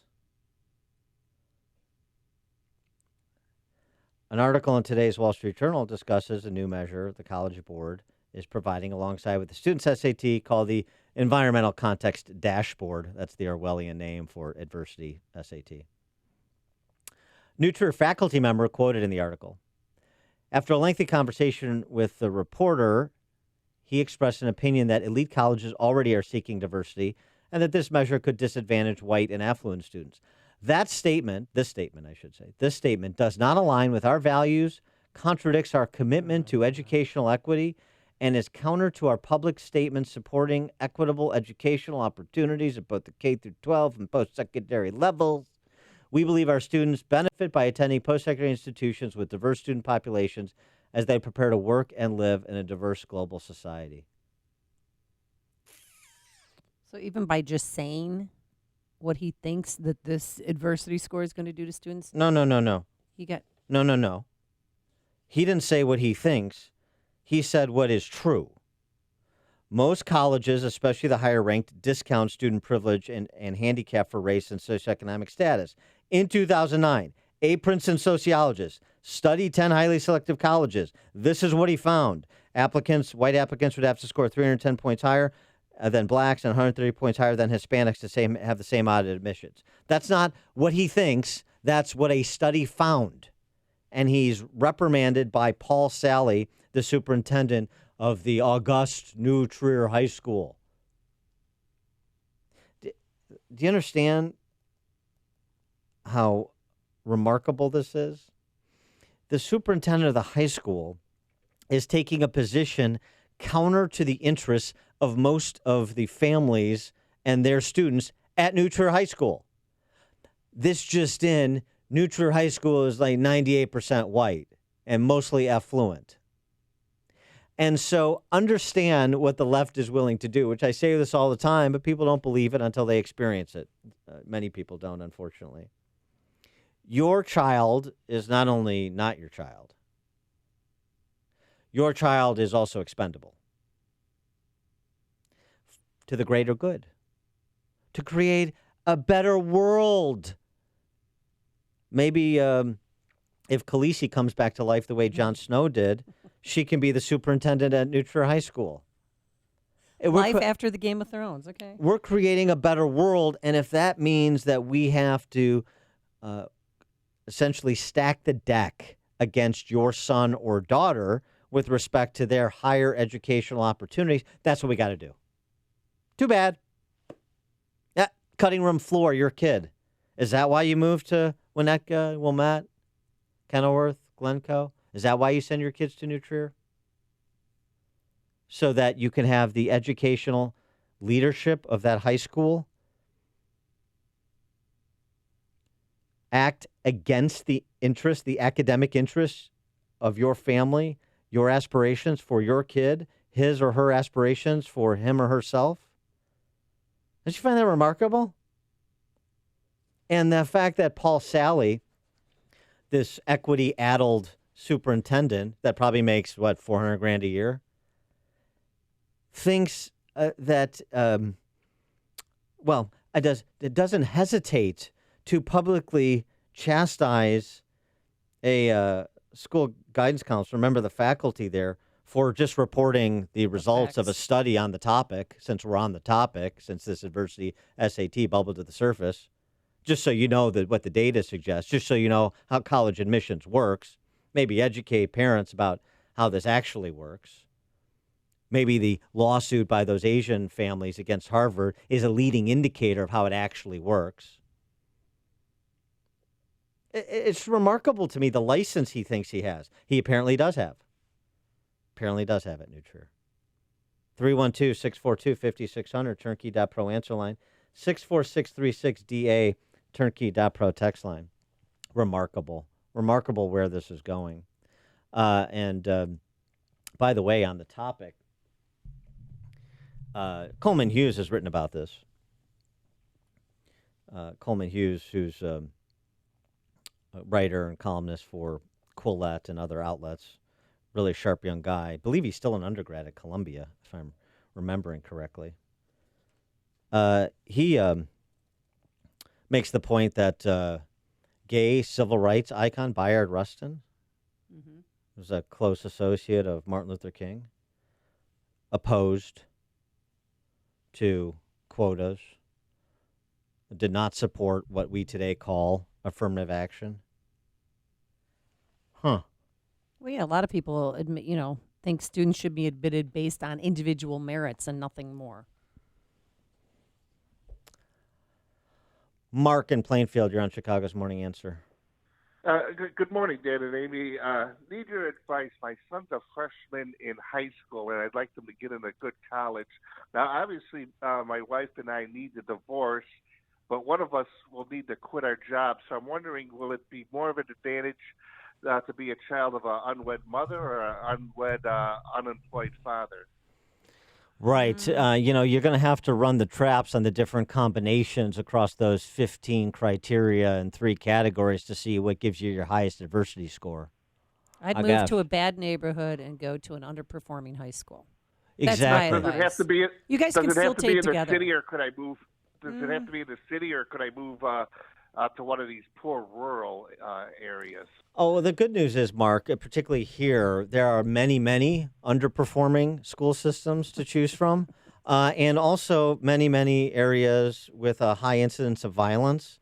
So I'll tell you what, the way you get into a good college is make sure your child has access to, or is herded into, a terrible K through 12 system in a violent area. Right. And, then we'll see how he does when he gets into Harvard. Well, take that. Selective Thanks, enrollment, Mark. Kids that are in a tier 4, that's a nice neighborhood. They need an 800 plus to even be considered. But if you live in Inglewood or a tier 1, you need 150. It's unbelievable. Different rules for different people. Yes. Well. And we're victims of it. That's why I like this adversity score. Right. This is one time we might be able to get ahead. Yeah. You understand this is like the problem with racism, or the problem with racist laws, is who benefits and who is victimized. So the way we'll do that is we'll continue to have racist laws. We'll just change who the benefiting party is and who the victim party is. That's the way to cure it?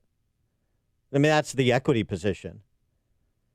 I don't think it's right, but my boys are going to benefit from it. So I didn't have $1,000 or $10,000, $15,000 to write off to Lane Tech to get my kid in there, or $200,000 you might need to get into Walter Payton Prep. It's a joke. Didn't have it. Yeah. So this is a good example of what the system begets. We're going to create a colorblind society by counting by race. Help me with the logic of that. Is that what we want to do? Do we want to create a colorblind society, or do we just want to count by race? You're not going to do both. They're mutually exclusive. So which is it you want to do? Jim in Wilmette, you're on Chicago's Morning Answer. Hi. 2 real quick points. Number one, the administration in New Trier that you were talking about, it's absolutely true that they are more concerned about their left-wing ideology than they are about any kind of educational interest of the students. I think you have reported in the past on that mandatory indoctrination day that New Trier High School requires students to go to and won't let people opt out of it, or they penalize them. The resources being put into things that have nothing to do with advancement of the students. What I don't understand, really, my kids in Wilmette are not high school age yet, but what I don't understand, these people they're elected. I don't know. I think people are disengaged and just not participating, because I don't think that represents the views of most of the parents in Wilmette and Winnetka and the New Trier district. But they're getting away with this because nobody's watching them. And the second real quick point, I guess just endorsing what you said, but look, when you hide the real SAT scores that somebody got, you eliminate the discussion about what role merit should play, because now nobody has the information about how kids actually did on the test.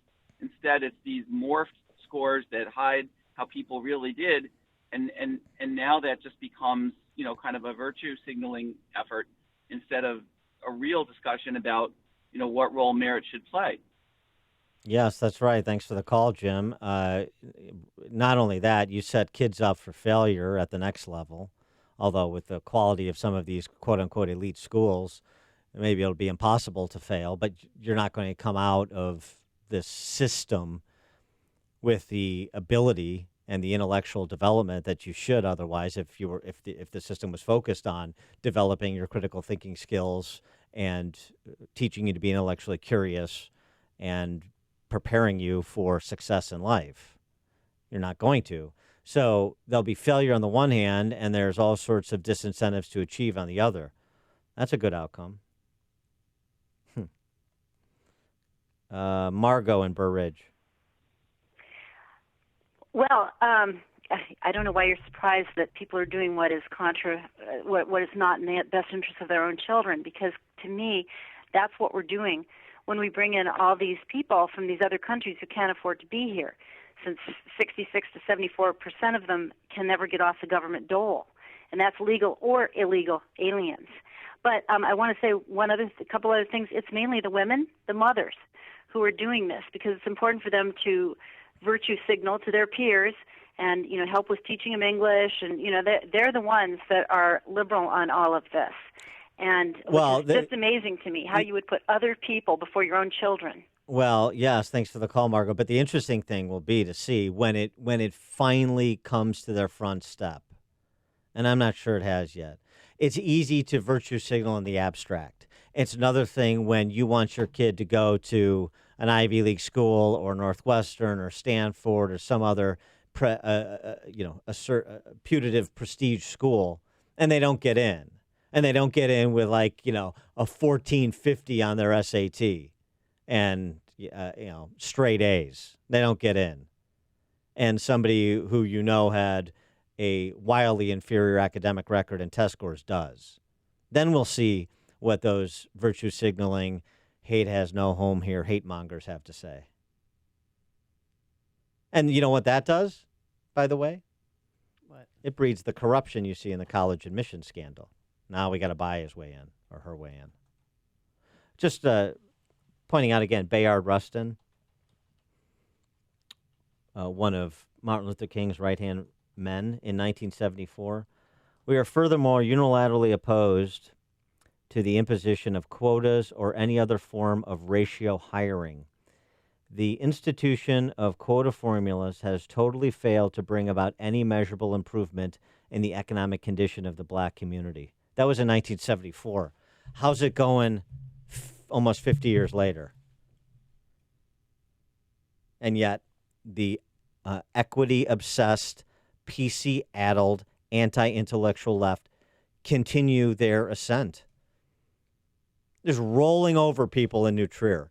Some of the most successful and wealthiest people in the state, in the region, just rolling right over them. And we get sort of the cop-out excuses people aren't engaged. Well, okay. Joan in Evanston.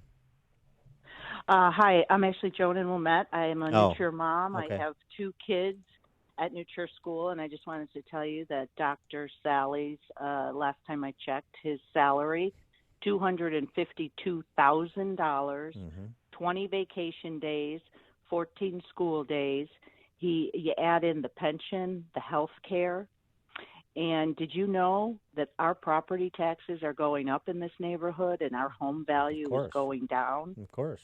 But the best thing about New Trier is 25% of our students get extra time to take tests compared to a national average of 8%.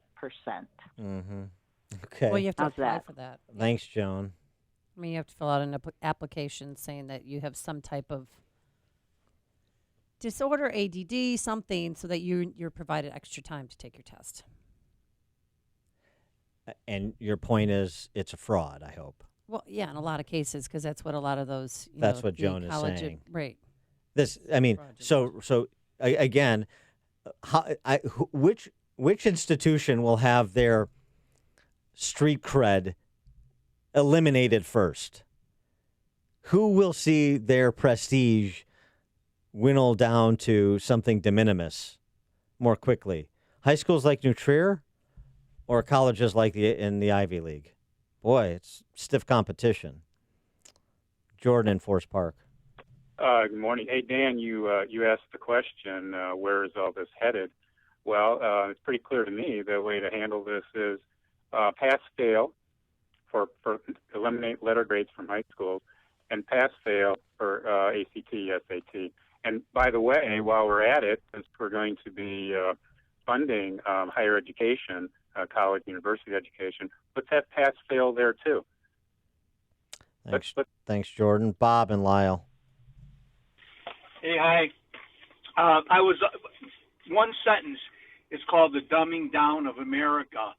It's been happening for years now, and now it's actually basically this come against privileged people because they're rich or smart or whatever, and it actually goes against the Constitution and the Declaration of Independence.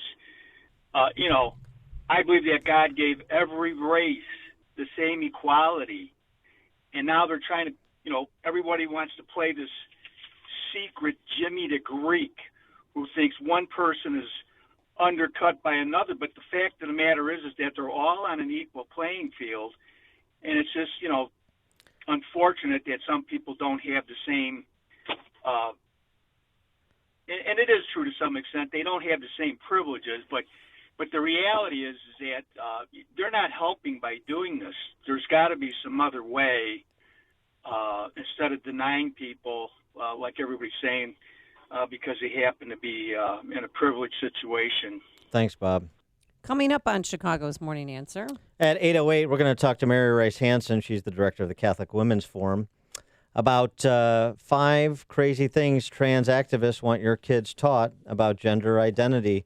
That should be interesting and dovetail nicely with our discussion of K through 12 at New Trier. And later, 2 men you need to meet. And also, it's Lori Lightfoot Day. But first, let's get into the newsroom. Here is Mike Scott. CPD is investigating attempted arson and vandalism near synagogues. One confirmed case of the measles has been found in the city of Chicago, and the Cubs top the Nationals. WIND Chicago News Time. It's 8 o'clock. Another phony story. I'm Dave Anthony, Fox News. That's what President Trump says about a report on his finances. Fox's John Deckers live at the White House. The president in a tweet criticizing a New York Times story that Deutsche Bank employees flagged possible suspicious transactions by entities controlled by President Trump and his son-in-law Jared Kushner. The president writing the failing New York Times and others of the fake news media keep writing phony stories about how I didn't use many banks because they didn't want to do business with me. Wrong. It is because I didn't need money. The Sunday report said the bank's anti-money laundering personnel identified several transactions they deemed suspicious, many of them tied to the president's now-dissolved charitable foundation. Dave? John, House Democrats have subpoenaed Deutsche Bank to hand over Trump bank records, but the administration's gone to court trying to block that. Iran's foreign minister has tweeted to President Trump, "Try respect. It works." This after the president wrote on Twitter, "Never threaten us again. If Iran wants a fight, it'll be the end of that country." I just don't want them to have nuclear weapons, and they can't be threatening us. He also told Fox he doesn't want a war. A police officer is dead in Auburn, Alabama. 2 others wounded when they were shot late last night responding to a disturbance at a trailer park. Words cannot express the loss for this family and our family and this community. Police Chief Paul Register, there's been a manhunt for the gunman who was wearing a camouflage body armor and a helmet. Also in Alabama, rallies against the state's new law. The new law makes most abortions illegal in Alabama. Supporters say it protects life, and they hope a legal challenge could lead to the Supreme Court to redo the Roe v. Wade ruling that upheld a woman's right to choose. A video has gotten a man in New Jersey in trouble. He's charged with lewdness and criminal mischief, accused of being the man who was filmed urinating on a park memorial that honors a 9-year-old boy who died of brain cancer. This is Fox News. Clouds 48 degrees at 8:02 on AM 560 The Answer, and good morning. I'm Mike Scott. Authorities say a contract worker from Illinois has died while working on an electronic sign at a restaurant in northwest Indiana. Crews responded Sunday to Pop's Italian Beef and Sausage in Dyer to a call about a possible electrocution. Lake County, Indiana Coroner's Office says in a statement 62-year-old Terry Murkoff of Crete was pronounced dead. Coroner's office says the cause is pending.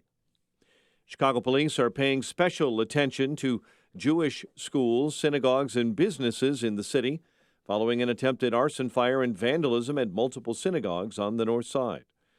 Lori Lightfoot says she's ready to be the 56th mayor of the city of Chicago.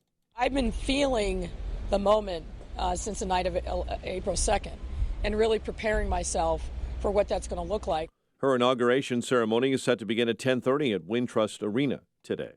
The search is underway to find a 14-year-old girl missing over a week on Chicago's South Side.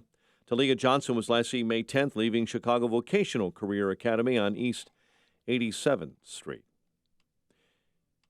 Anthony Rizzo, home run number 11. Cubs beat the Nationals 6-5. Blue Jays with 3 home runs and a 5-2 win over the White Sox. It's 8:03, time for the AM 560 Business Beat. And from the Fox Business Network, here's Jenny Casola.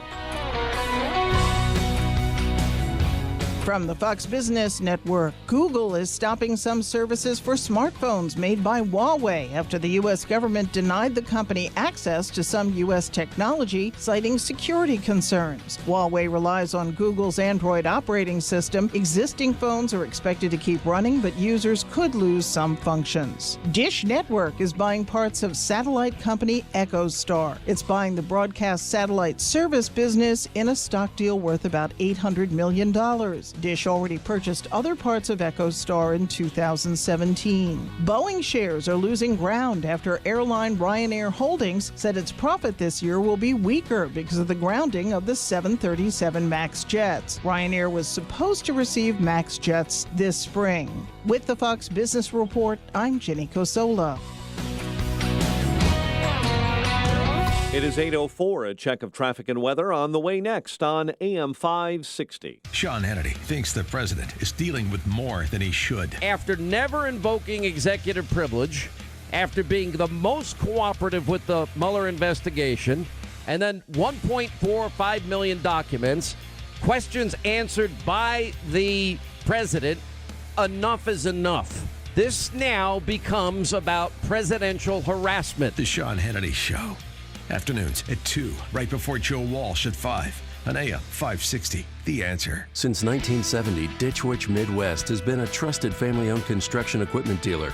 And for those 50 years, construction professionals have partnered with Ditch Witch Midwest for all their underground construction needs. Whatever the job calls for, from trenchers, directional drills, vacuum excavation, to cable plows, Ditch Witch Midwest is always there to provide you with the best solutions for all your underground construction jobs. Ditch Witch Midwest works alongside construction professionals who put their work boots on every day, offering sales, service, parts, and rental solutions. They work hard to be your preferred equipment provider through a relationship that anticipates and exceeds your needs. Visit their website at ditchwitchmidwest.com to view the complete line of Ditch Witch products from the company that launched the industry. You can also call 1-800-243-1328. That's 1-800-243-1328. Ditch Witch is not just building your neighborhood, they're also part of your neighborhood. Ditch Witch Midwest. We're in this together. Lawn lovers, run with us on a John Deere Z500 Series Z-Track mower. Built to mow better, faster with an Excel Deep Mower Deck. Because whether you're up against the clock or a busy day, this zero turn gets it done in almost no time at all. Nothing runs like a Deere. Run with us. Test drive a Z500 Series Z-Track mower at your John Deere dealer during the Take Your Turn sales event. We've all read some surprising online reviews, whether scoping out a spot for vacation or trying to find the best happy hour. So why should finding software for your business be any different? With over 850,000 software reviews, make an informed decision with Capterra. Capterra is the leading free online resource to help you find the best business software. From applicant tracking to workflow software, read reviews in over 700 categories from users just like you. Join the 4 million people that use Capterra each month. Find the right software today with Capterra. That's CAPTERRA.com/radio. It is 8:07. Time to get a check on the roads in the AM 560 Traffic Center with Jim Talamonte. 8094 westbound traffic is stop and go Broadway to Chase with crash in the left lane. Indiana Toll Road has westbound delays from Clyde to the West Point Toll due to construction. The Edens is running 22 minutes Lake Cook to the junction. Kennedy, an hour and 8 minutes O'Hare to downtown. 36 minutes from Montrose, 40 in the express lanes. Eisenhower, an hour and 5 minutes from 390 to downtown. 45 minutes from Manheim. Stevenson, an hour and 4 minutes, 355 to the drive. Ryan, 34 minutes from 95th. I-57, 24-minute side to merge, Bishop 436. Northbound Tri-State, it's heavy from 95th Street to North Avenue. Eastbound Adams Tollway from Lee to the Tri-State. Reagan Tollway from Aurora Toll to Gackley and 83rd at Roosevelt. It's traffic. I'm Jim Telemonte on AM 560 The Answer.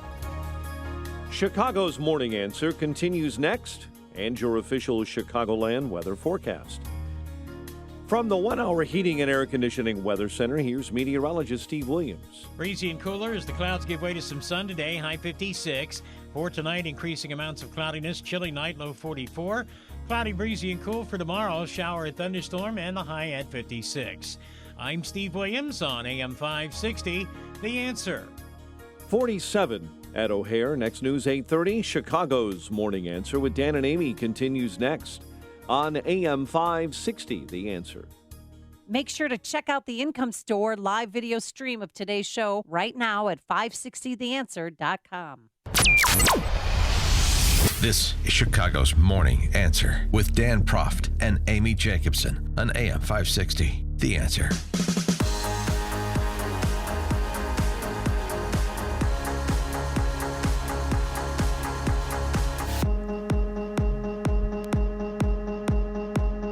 Good morning, Dan and Amy. We were just talking at the end of the last hour about how Radical Chic has moved from Leonard Bernstein's Manhattan penthouse in 1970 to K-12 administrative offices in 2019.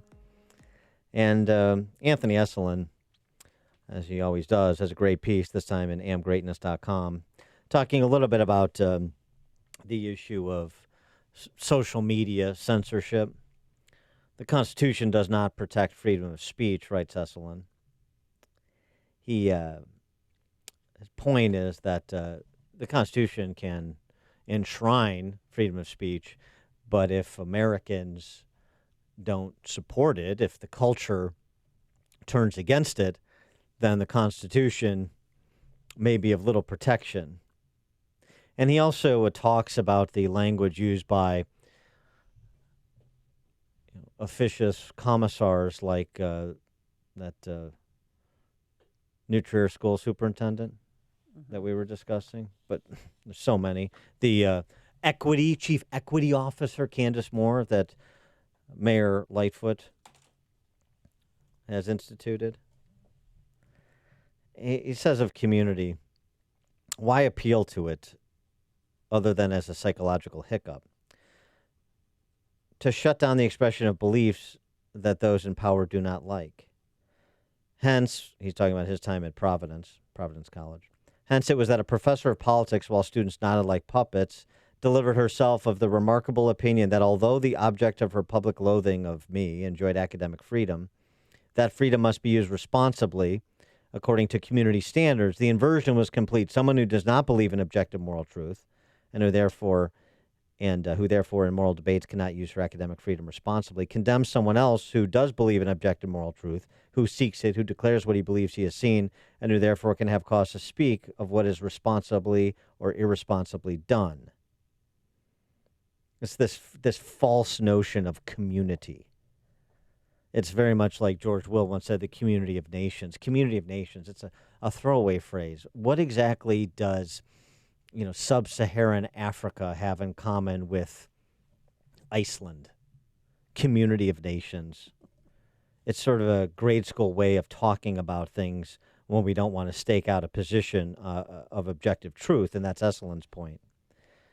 He goes on and he uses as a proxy for the social media chieftains, he uses the Piranha Brothers, which is a reference to Monty Python, which is a reference to the Cray brothers, these British gangsters, which was a Tom Hardy movie called Legend, by the way, about the Cray brothers. It was only okay. If you're going to see a Tom Hardy movie, you really want to see Tom Hardy's acting chops? Yeah, what movie should I see? Or all of us? Locke. Locke? L-O-C-K-E, Locke. The entire movie takes place in his car. Really? It's really good. But I digress. Back to Anthony Esselin. Hence, the Piranha Brothers will permit you to put your ignorance of religion and your contempt for religious people on full display all day long and every day of the week, social media. The spike will never penetrate your temple, but they will not permit you to say bluntly that a man who believes he is a woman is in the grip of a delusion. If someone complains, out you go, and out goes your community or your portion thereof. For more on this topic, we're pleased to be joined by Mary Rice Hasson. She is the Cato Byrne Fellow in Catholic Studies at the Ethics and Public Policy Center and the director of the Catholic Women's Forum. Mary Rice Hasson, please, thanks for joining us. Pleased to have you. Thanks so much, Dan and Amy. Glad to be on. So just building off what Anthony Esolen was talking about generally, and then he gave this specific example of trans orthodoxy here. You have a piece that you penned in the Federalist talking even more specifically about sort of the 5 new orthodoxies that are being imposed in K through 12 systems and in culture to try to mainline and normalize this idea that gender is a social construct. Well, and also to pick up on Anthony Esolen's point, it's to shut down everyone else's right to be able to actually talk about the actual facts of the human body and our identities as male and female. That's going out the window, at least in the public schools. And so give us a bit of a dissertation, if you will, on gender-inclusive puberty education. Right. So there's a group called Gender Spectrum, which has a lot of influence. They work closely with both Planned Parenthood, with GLSEN, which is one of the LGBT advocacy groups. They work with the NEA, the ACLU, and they have come out with something that they call a gender-inclusive puberty education guide. And they offer 5 principles that should be overlaid onto sex education or health curricula in order to make those programs, quote, gender inclusive, particularly inclusive of transgender or non-binary identifying children. And what this means is it's putting this label, gender inclusive, on top of an ideology that allows them to just erase the scientific facts and to speak about puberty, which is completely grounded in our sexuality as male or female, to speak about those changes in our bodies, to teach children that puberty is just about sort of generic bodies that have parts, and male and female are nowhere part of the equation. So it's a crazy science-denying program, but this is what's being pushed under the guise of being LGBTQ inclusive, particularly in the schools. So do you think that they're brainwashing our children? Oh, I think, honestly, that's exactly it. It's giving them a false framework for who we are as a person.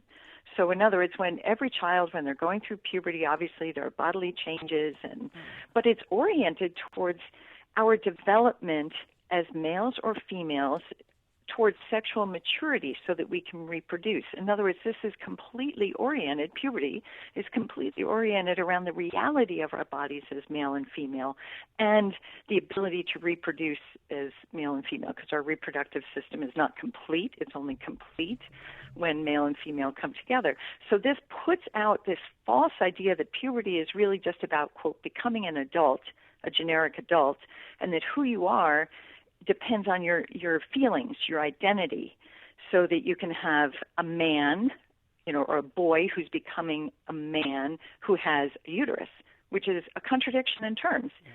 But so this is indoctrination by removing the reality-based framework of male and female and overlaying on top of that these concepts that just don't make sense, that we're bodies and we have parts, but there's no connect to who we are as male or female. We're all just Mr. and Mrs. Potato Head, right? You just put parts on and take them off.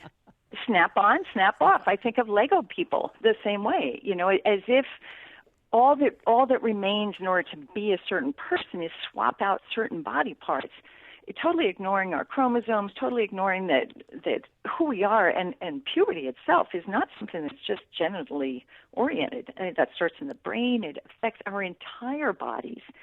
And so this is, it's just telling our kids a lie. And the reason they're putting forth this program is because there's been a lot of criticism lately, mounting criticism, of the push to transition young children at great cost where if you put a 14-year-old girl, for example, on testosterone, she is likely to become infertile even before she's of the legal age to be having sex.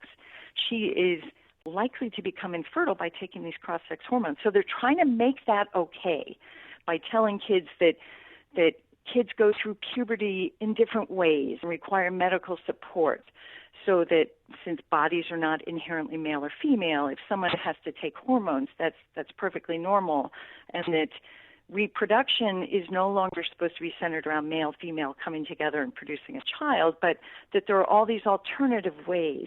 So they're trying to make it okay for children to take these cross-sex hormones that will sterilize them, to undergo surgery that will mutilate them, and to come to grips with the fact that they've lost their fertility by telling them it's okay.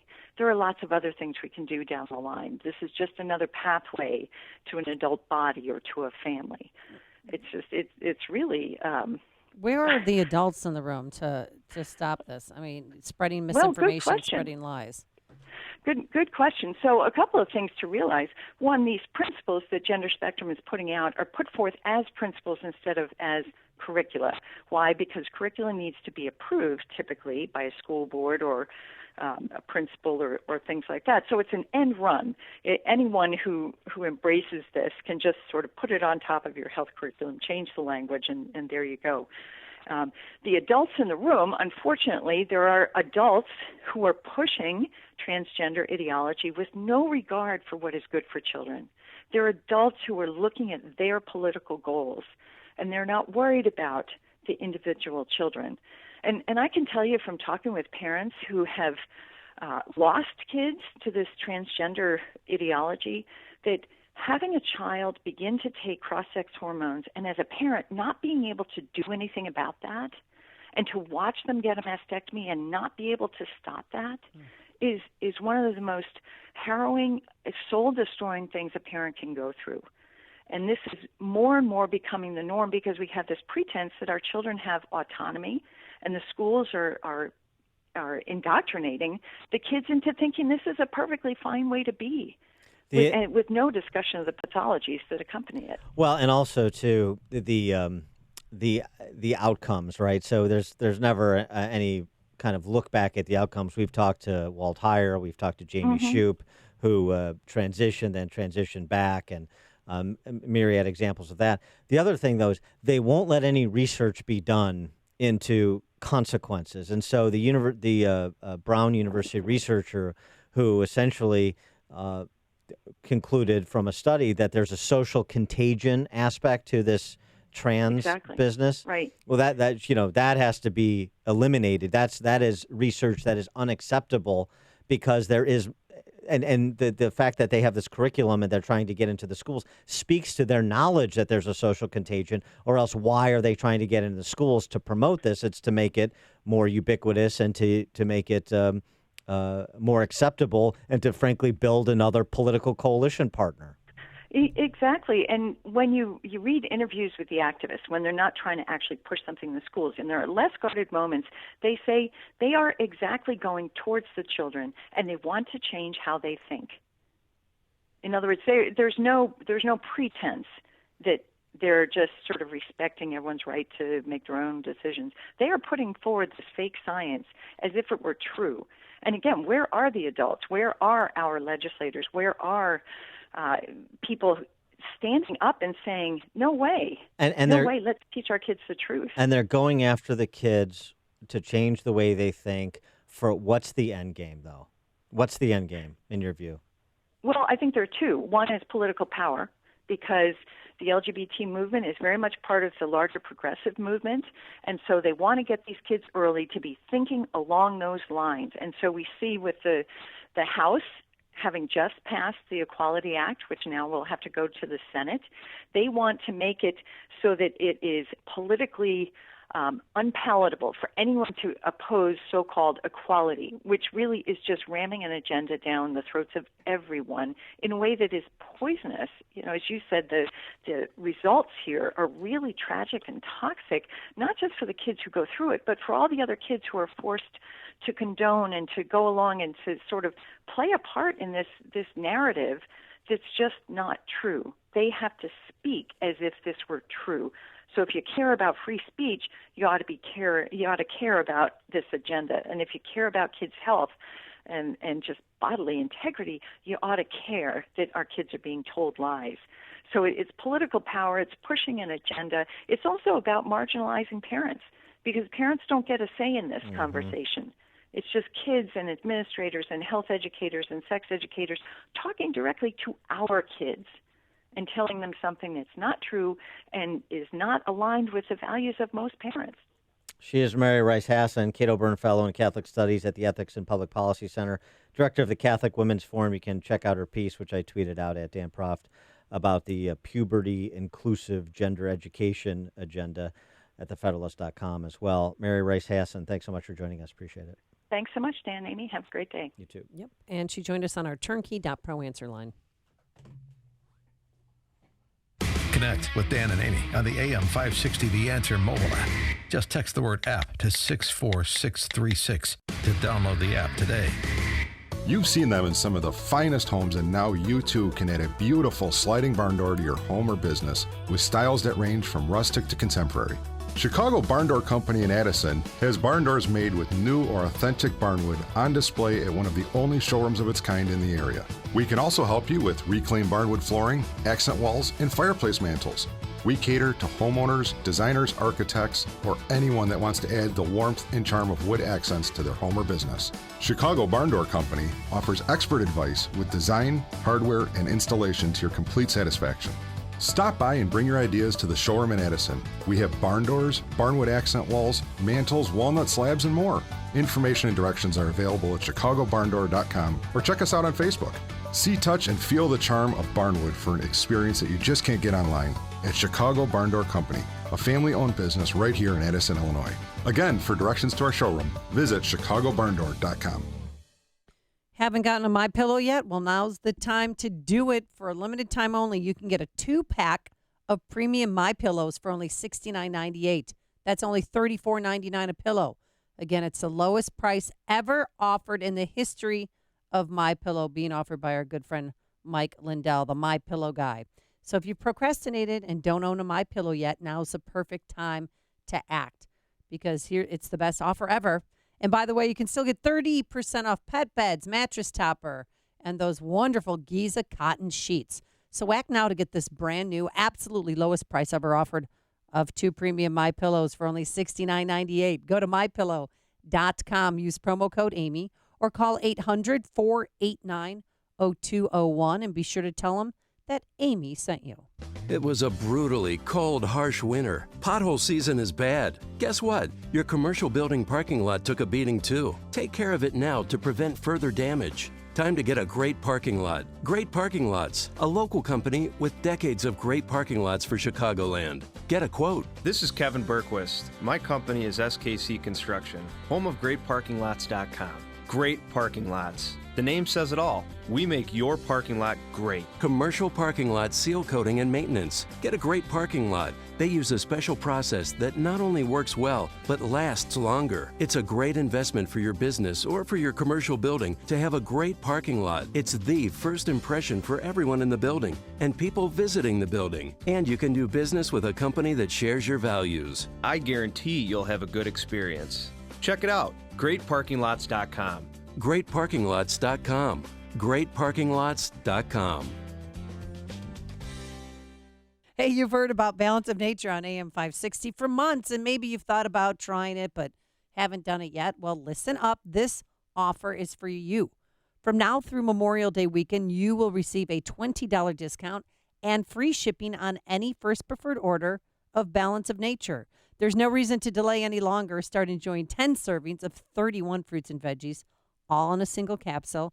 Because admit it, you're not eating enough fruits and veggies in your diet or getting them in your diet. So let Balance of Nature make up the difference so you can live a healthier, more active life. You've heard the testimonials from real people, including me, who are taking Balance of Nature and seeing a real difference. So start your summer off right with Balance of Nature. Order today and get that $20 discount and free shipping on any first preferred order. But that offer is only good through May 27th. Call today, 800-246-8751. That's 246-8751. Use discount code Chicago or go to balanceofnature.com. Discount code Chicago. AM 560, The Answer.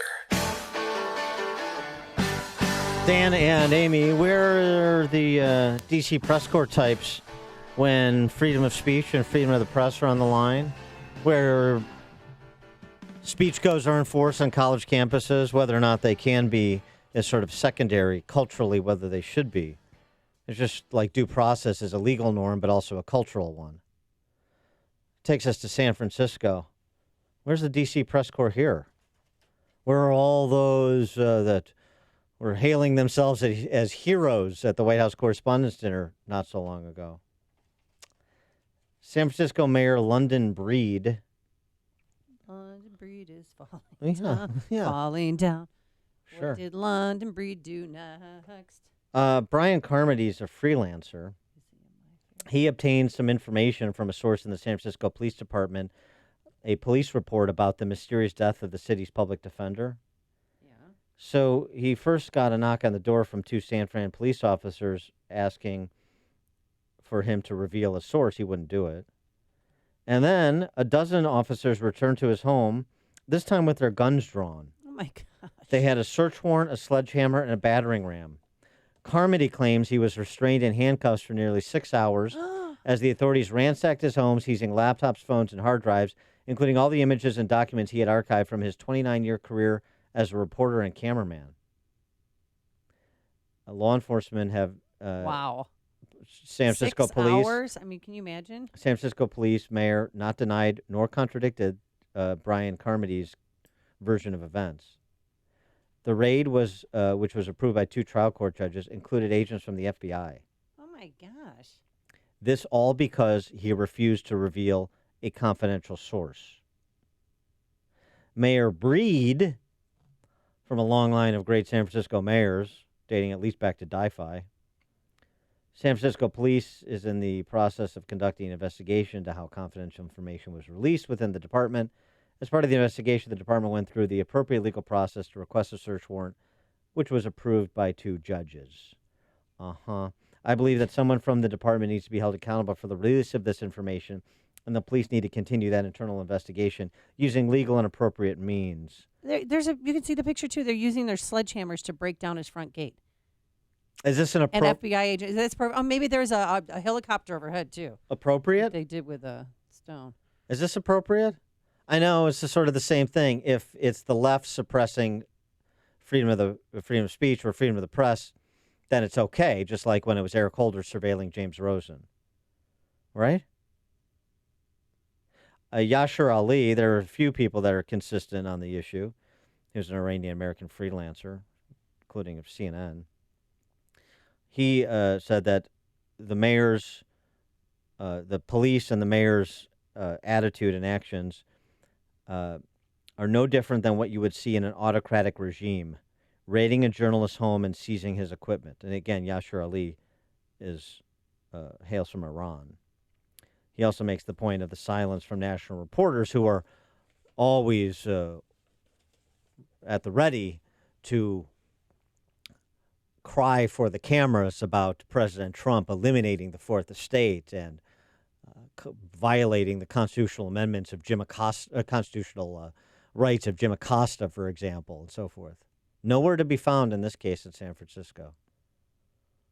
So again, it's just another instance of the hypocrisy of the left. I don't want to be them because they couldn't be us. And so maybe they failed to tell the judge that the search warrant was for a guy who's a reporter. I mean, I can't imagine that they would sign off on this. Consistency. Where are we living? Consistency across the spectrum. But you think these things can't happen, people in power, because we have these words written on pages that detail certain protections. Well, those words are, and the paper they're written on, are only as good as the leadership you have at every level of government, aren't they? Coming up on Chicago's Morning Answer. We'll talk about the Alabama abortion law and how this debate will proceed with Mary McCardle, who is a contributor to National Review, at 8:38. But first, let's get into the newsroom. Here's Mike Stone. Clouds, 47 degrees. This morning, we're watching developments in the Middle East where Saudi Arabia claims it shot down 2 missiles aimed at 2 cities, including the holiest city in Islam. Saudi Air Force says it has intercepted ballistic missiles fired by Houthi rebels in Yemen. One was reportedly headed for Mecca. Louisiana lawmakers are close to passing a bill that would restrict abortions after a heartbeat is detected, which is about 6 weeks into a pregnancy. Democrat Governor John Bel Edwards said he'll sign that bill if it passes, but the law would only go into effect if a similar abortion bill in Mississippi is upheld by a federal court. 5 people, including 4 Americans, are dead after a small plane crashes into the Atlantic off Honduras over the weekend. 1 police officer is dead, 2 others hurt after a shooting late Sunday night in an Auburn, Alabama trailer park. Meteorologists are predicting thunderstorms today could produce strong tornadoes and other dangerous weather across the southern plains. Police investigating say a contract worker from Illinois has died working on an electronic sign at a restaurant in northwest Indiana. It happened Sunday in Dyer at Pop's Italian Beef and Sausage Restaurant. Lori Lightfoot ready to become the 56th mayor of Chicago today. She'll be sworn in at a 10:30 ceremony at Wintrust Arena. Chicago sports. Congratulations go out to the Big Ten softball regular season runner-up and national number 16 seed, the Northwestern Wildcats. They earned their 8th NCAA softball tournament regional title and first super regional berth since 2008. Cubs beat the Nationals, Blue Jays over the White Sox. The news service of Accountemps. Overworked, understaffed, facing unexpected turnover, Accountemps provides highly skilled temporary professionals exactly when you need them most, from payroll managers and bookkeepers to senior accountants. Accountemps, a Robert Half company. 8:34 and a check of traffic and weather on the way next on AM 560. Mike Gallagher doesn't understand the Democrat leadership. Listen, this is a tactic that the left is using and the Democrats are now employing. Double down. The best defense is a good offense. Rather than be on defense, I guess, Pelosi and company are figuring, let's go at them. The problem is they're doing it at the expense of those who suffered from the Holocaust. What a time. The Mike Gallagher Show. Weekdays at 9, right before Dennis Prager at 11 on AM 560. The Answer. Signature Bank is Chicago's fastest growing independently owned business bank. It's a bank where relationships still matter. Signature Bank knows your name and your story. I'm Dan Proft, and I know this because Signature Bank is my business bank. I'm Bob Aument, a founding partner of the law firm of Dassman & Aument and longtime personal customer of Signature Bank. Our firm recently left one of the larger banks to bank with Signature Bank, and it's been a refreshing change. With Signature Bank, we've been able to tailor banking solutions that fit the specific needs of our firm. Beyond that, Signature Bank is responsive, efficient, and timely in meeting those needs. If I have a request, I pick up the phone and talk to Mick O'Rourke, not someone at a phone bank thousands of miles away. Dassman & Aument needed more than what the larger banks offer, and we found that with Signature Bank. Signature Bank is looking for their next success story. To learn more about turning your business vision into reality, visit signaturebank.bank. Signature Bank, helping local businesses succeed.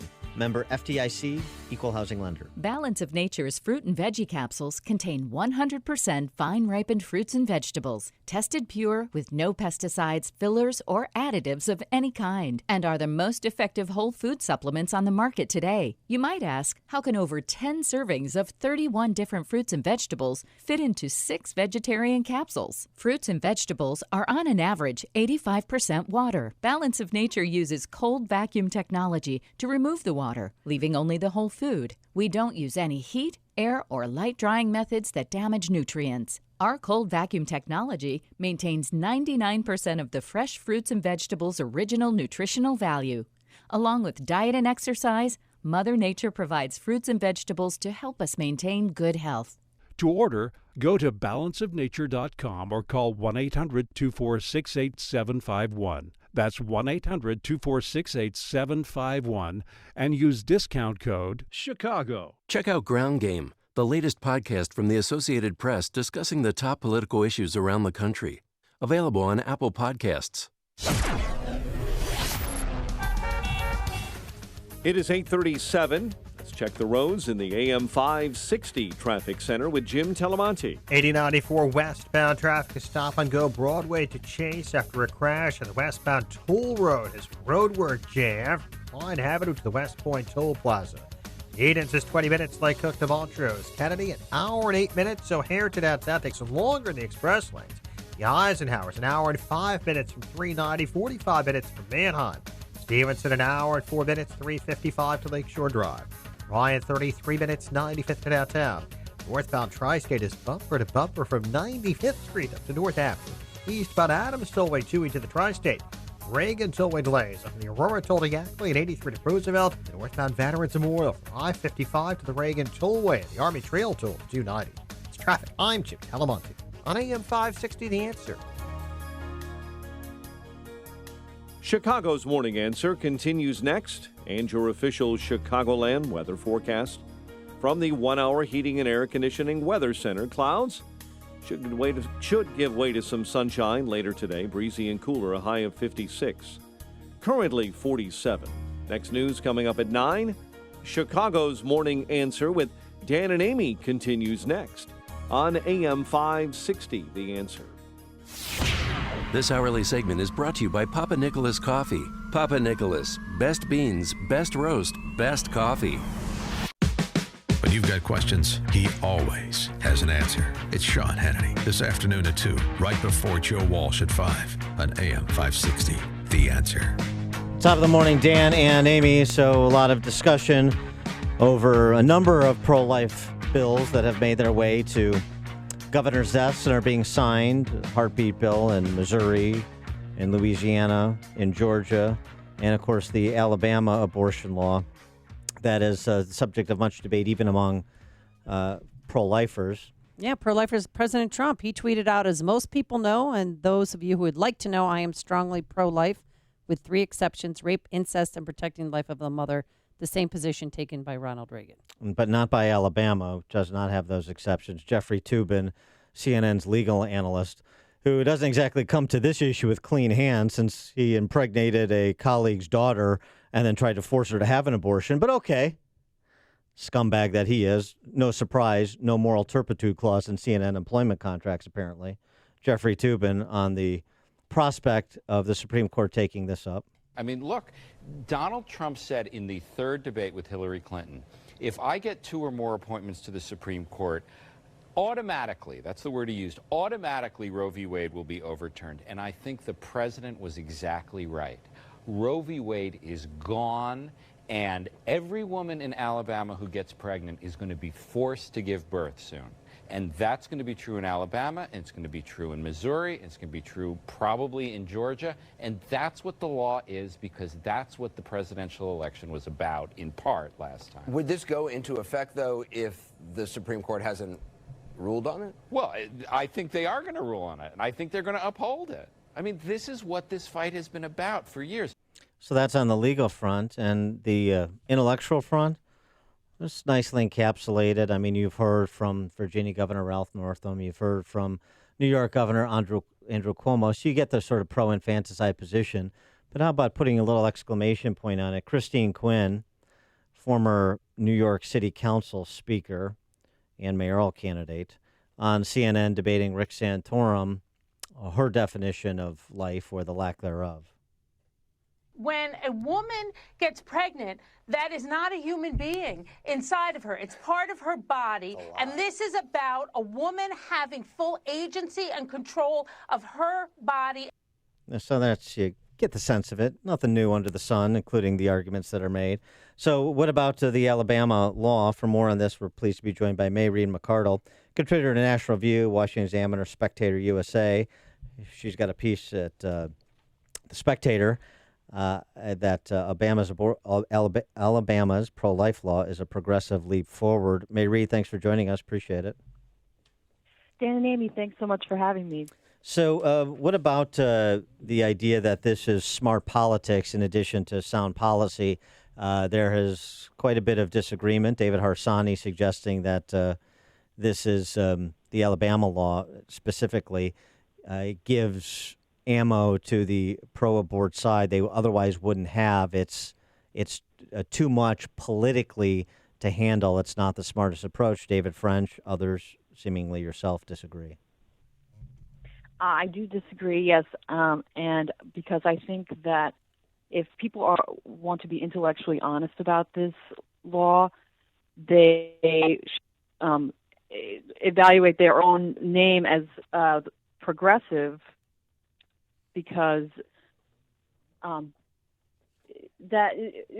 most of the people who object to the law call themselves progressive. And basically, in my piece, I argued that the progressive name is a very ill-fitting name for this group of people, because the whole idea behind being a progressive is thinking of innovative solutions to very stubborn problems like unwanted pregnancies. And what you hear over and over again, mostly on Twitter, but from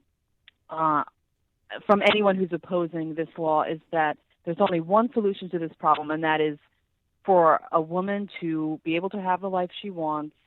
If she has an unwanted pregnancy, she has to abort her child. There's no other solution. So I think progressive is a very, just an ill-fitting name for that group of people.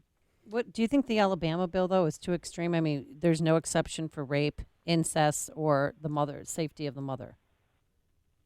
Oh, well, there actually is an exception for a serious health risk to the mother. That's the only exception. But yes, rape and incest, there is not an exception for. But again, that's what makes this bill, and even we'll if it's a politically, if it helps advance the pro-life cause in the legal arena. But as far as being intellectually honest, it is, because if as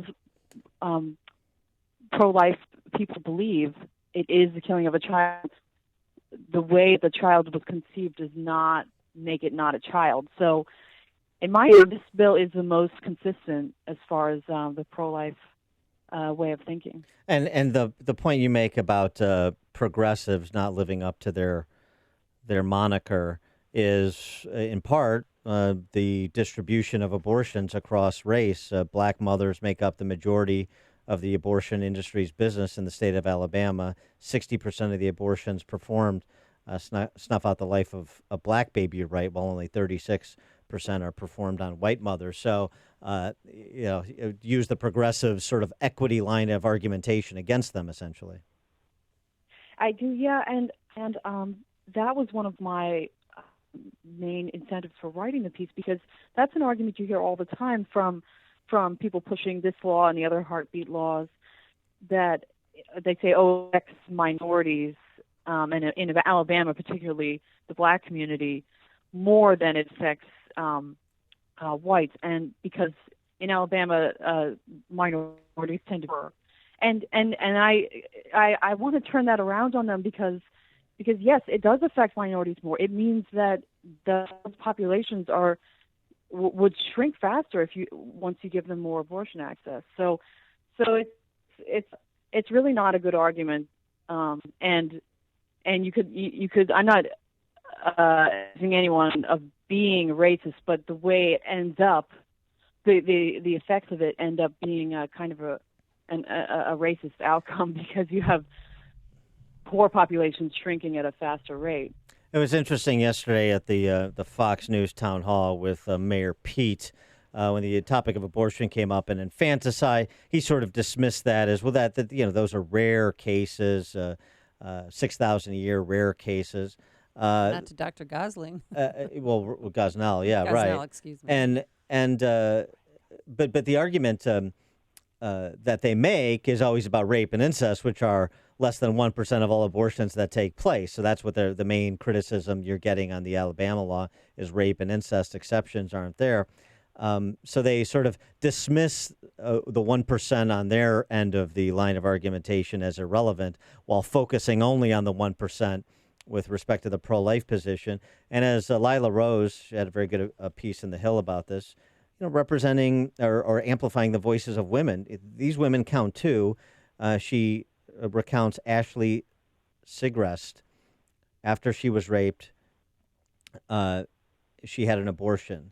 Today, she speaks of the horror she experienced. I didn't choose to have sex. Someone else chose to rape me, but I did make the choice to have an abortion. My life was no longer more about the rape.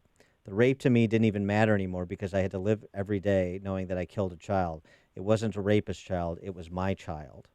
So you may disagree or agree with her view, but that's her view. And that's what she is expressing in terms of her feeling, her takeaway from the horror that she endured, both the crime and then what she did in terms of choosing to have an abortion.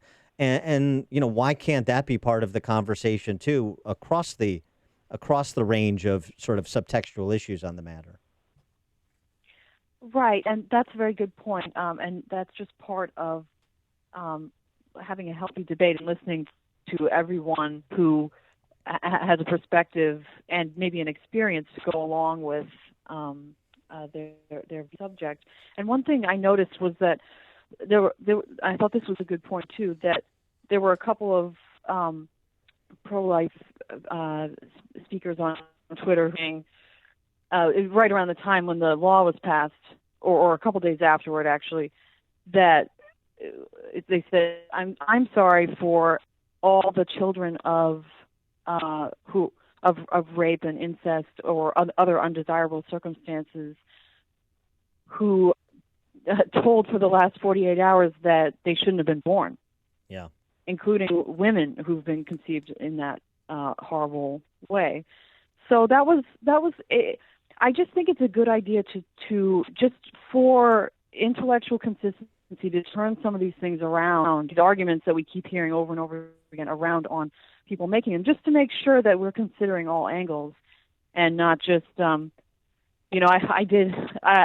it felt like screeching to me when I was listening to the very loud pro-choice activists for days after that law arguing for it. So it's good to quiet down a little bit and listen to people like the ones you were describing, women who have maybe a different perspective on the matter. I think those pea hats they wear induce migraines, and so they're in great pain, and that's just why they're shrieking out. Mayreed McArdle, a columnist for National Review, Washington Examiner, and Spectator USA. Mayreed, thanks for joining us. Appreciate it. Thanks so much, Jan. Take care. And she joined us on our Turnkey.pro answer line. You're listening to Chicago's Morning Answer with Dan Proft and Amy Jacobson on AM 560. The Answer. This is Dr. Howard, founder and formulator of Balance of Nature. We're changing America one life at a time. Well, I have different vitamins I had to take because of my post-cancer, post-cardiac situation. But the Balance of Nature, that being so condensed and so natural, and is amazing stuff. I haven't felt this good in 7 or 8 years. I would not be able to do a third of any of this stuff. After I started taking Balance of Nature, I started to have more energy. It's a godsend. It really is. Through Memorial Day weekend, you can receive a $20 discount and free shipping on any first preferred order of Balance of Nature. Again, this special radio offer will only be available through May 27th. Call 1-800-2468-751 or go to balanceofnature.com and use discount code CHICAGO. Hey, you can take control of your income, ladies, and your future. I'm talking about Online Trading Academy. They're the leader in trading and investing education with courses offered throughout Chicagoland, including East Peoria, which I've heard is a suburb of Chicago, Valparaiso, and Lombard. With Online Trading Academy, you can learn about ways to generate income and protect your retirement. I signed up to take a free class at the Lombard Academy. Very impressed by what I experienced. The teacher's actually a part-time comedian, too. I learned a lot about the markets, though, and how to trade. The instructor was incredibly knowledgeable. He took time to explain to us their patented trading strategy. And after my experience, I really recommend that you give it a try. Why not? Sign up for the free introduction class, and I'm sure you'll walk away with a new understanding of trading the markets. Call this number, 844-778-7132. That's 844-778-7132 to attend and get 2 free passes to their next class, so you can. And if you call right now, they will send you home with their professional insiders kit. It's full of exclusive investing courses and some of their best lessons from the pros. Seats go quickly. Call now, 844-778-7132. That's 844-778-7132, or visit them online at otaclass.com. Townstone Financial is synonymous with great rates, low closing costs, and phenomenal service to the thousands who have completed purchases and refinances with us since 2002. Hi, my name is Barry Sterner, owner of Townstone Financial. Let's hear from Jim, who just completed a no-cost refinance with Townstone Financial. We went through the experience with Townstone. The experience was amazing. We had a point person that took control of the refi. The communication was specific and exactly what we needed to do. That I was never in the dark in the process. So I knew when I needed to get documents. I knew exactly what I needed. I would recommend Townstone to anybody, and I do. Remember, nobody values your business more than Townstone Financial, and I'm always available to answer your questions. Call me now at 312-896-2110. That's 312-896-2110, or go to townstone.com. That's TOWNSTONE.com. Townstone Financial is licensed in Indiana, Michigan, Wisconsin, Florida. NMLS 136639. www.nmlsconsumeraccess.org. Equal housing lender. With Summerfest approaching, now's the time to fill your son's schedule with athletics, STEM, and academic enrichment camps at Northridge Prep's summer programs for boys grades 4 through 8. For the week of June 17th through the 21st, drop your son off at 9, pick him up at 3 for a full day of fun. In the morning, a choice between basketball skill builder and wrestling, technique and strength. In the afternoon, battles of the Civil War or robotics, introduction to mechanical design. That's a full week of sports and experiential learning to keep your son developing his interests and skills this summer. Here's what Bulls GM Gar Foreman had to say about Northridge's basketball skill builder camp. When it comes to teaching offensive skill development in youth basketball, Coach Ray provides as complete and detailed as an approach as I've seen. That's Coach Will Ray, who is a D1 basketball coach and is the athletic director at Northridge Prep. Seats are limited for all camps, and some, like the Dangerous Camp for Boys, are already 100% filled up. Learn more and register online at northridgeprep.org/summer. That's northridgeprep.org/summer. If you own a business, you'll do everything you can to keep the lights on. The thing is, keeping those lights on can be much more cost-effective than you ever imagined, and Twin Supplies can help. Twin Supplies specializes in helping businesses, public entities, and nonprofits get energy efficient with their lighting and take advantage of incentives from utility companies to help with energy improvement costs. From restaurants to schools, churches, and stadiums, they'll walk you through every step to realize maximum money savings and energy efficiency. Your maintenance staff will spend less time changing bulbs with worry-free fixtures that feature up to a 10-year warranty. Plus, the quality of your lighting will improve, resulting in better and safer working conditions. Find out how much your commercial business or public sector facility can save with a free energy audit from Twin Supplies. Utility companies change their incentives frequently and funds can run out. Now is the time to take action. Don't wait. Call them directly at 708-609-0784 or log on to twinsupplies.net and take charge of your business's energy efficiency. Twinsupplies.net. Trees provide us with many benefits: clean air, energy cost savings, and improved aesthetics, just to name a few. However, if trees are not managed properly, they can wind up costing us more than the benefits provide. The mission of Graff Tree Care is to maximize the benefits of your trees while helping minimize costs, risk, and liability. Graff Tree Care is the leader in urban forest management, tree inventory, and tree risk management. Working with over 30 municipalities, 50 park districts, and hundreds of homeowners associations, Graff Tree Care uses a tech-based platform to keep track of your trees in real time. They use the system to map, monitor, and plan for your tree population. Graff Tree Care will maximize the benefits and minimize the costs and risks of your trees in Illinois or Indiana. Go to grafftreecare.com and schedule a free consultation and review of your current tree management plan. Learn about safety and savings for your municipality, park district, or HOA. Go to grafftreecare.com and schedule a free consultation. grafftreecare.com. AM 560, The Answer.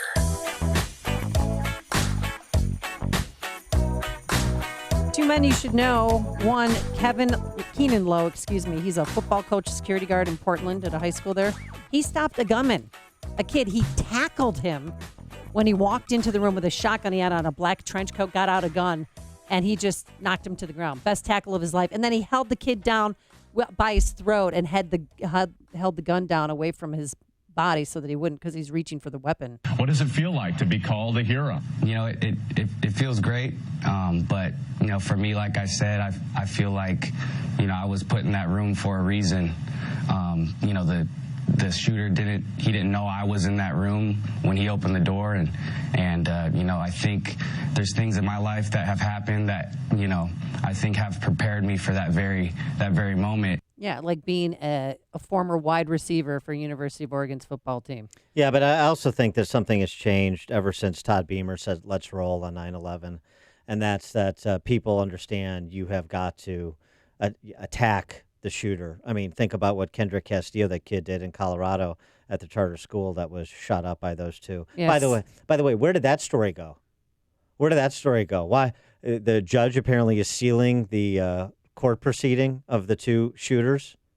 Well, I wonder why that is. He. Yeah, wonder why that is. We're catering to that kind of disgusting behavior. The politics of it, no question about it. But I really do think that people have been educated to do what this gentleman did, to do what Kendrick Castillo did, because you have people are intent on killing as many people as they can, and somebody's got to step up. And thankfully, we have a lot of good people, men and women, who have been. And speaking of good people, billionaire Robert Smith gave the commencement speech at Morehouse University and gave them the surprise of their life. Yeah. On behalf of the 8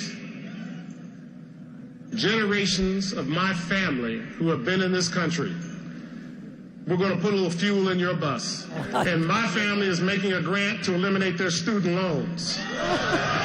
So did you see people's faces as they realize, oh my gosh, I don't owe all my student debt. It's just been paid for. $40 million he gave to 319 students to eliminate their college debt. I have a follow-up question. It's a great thing, generous offer. Oh, yeah.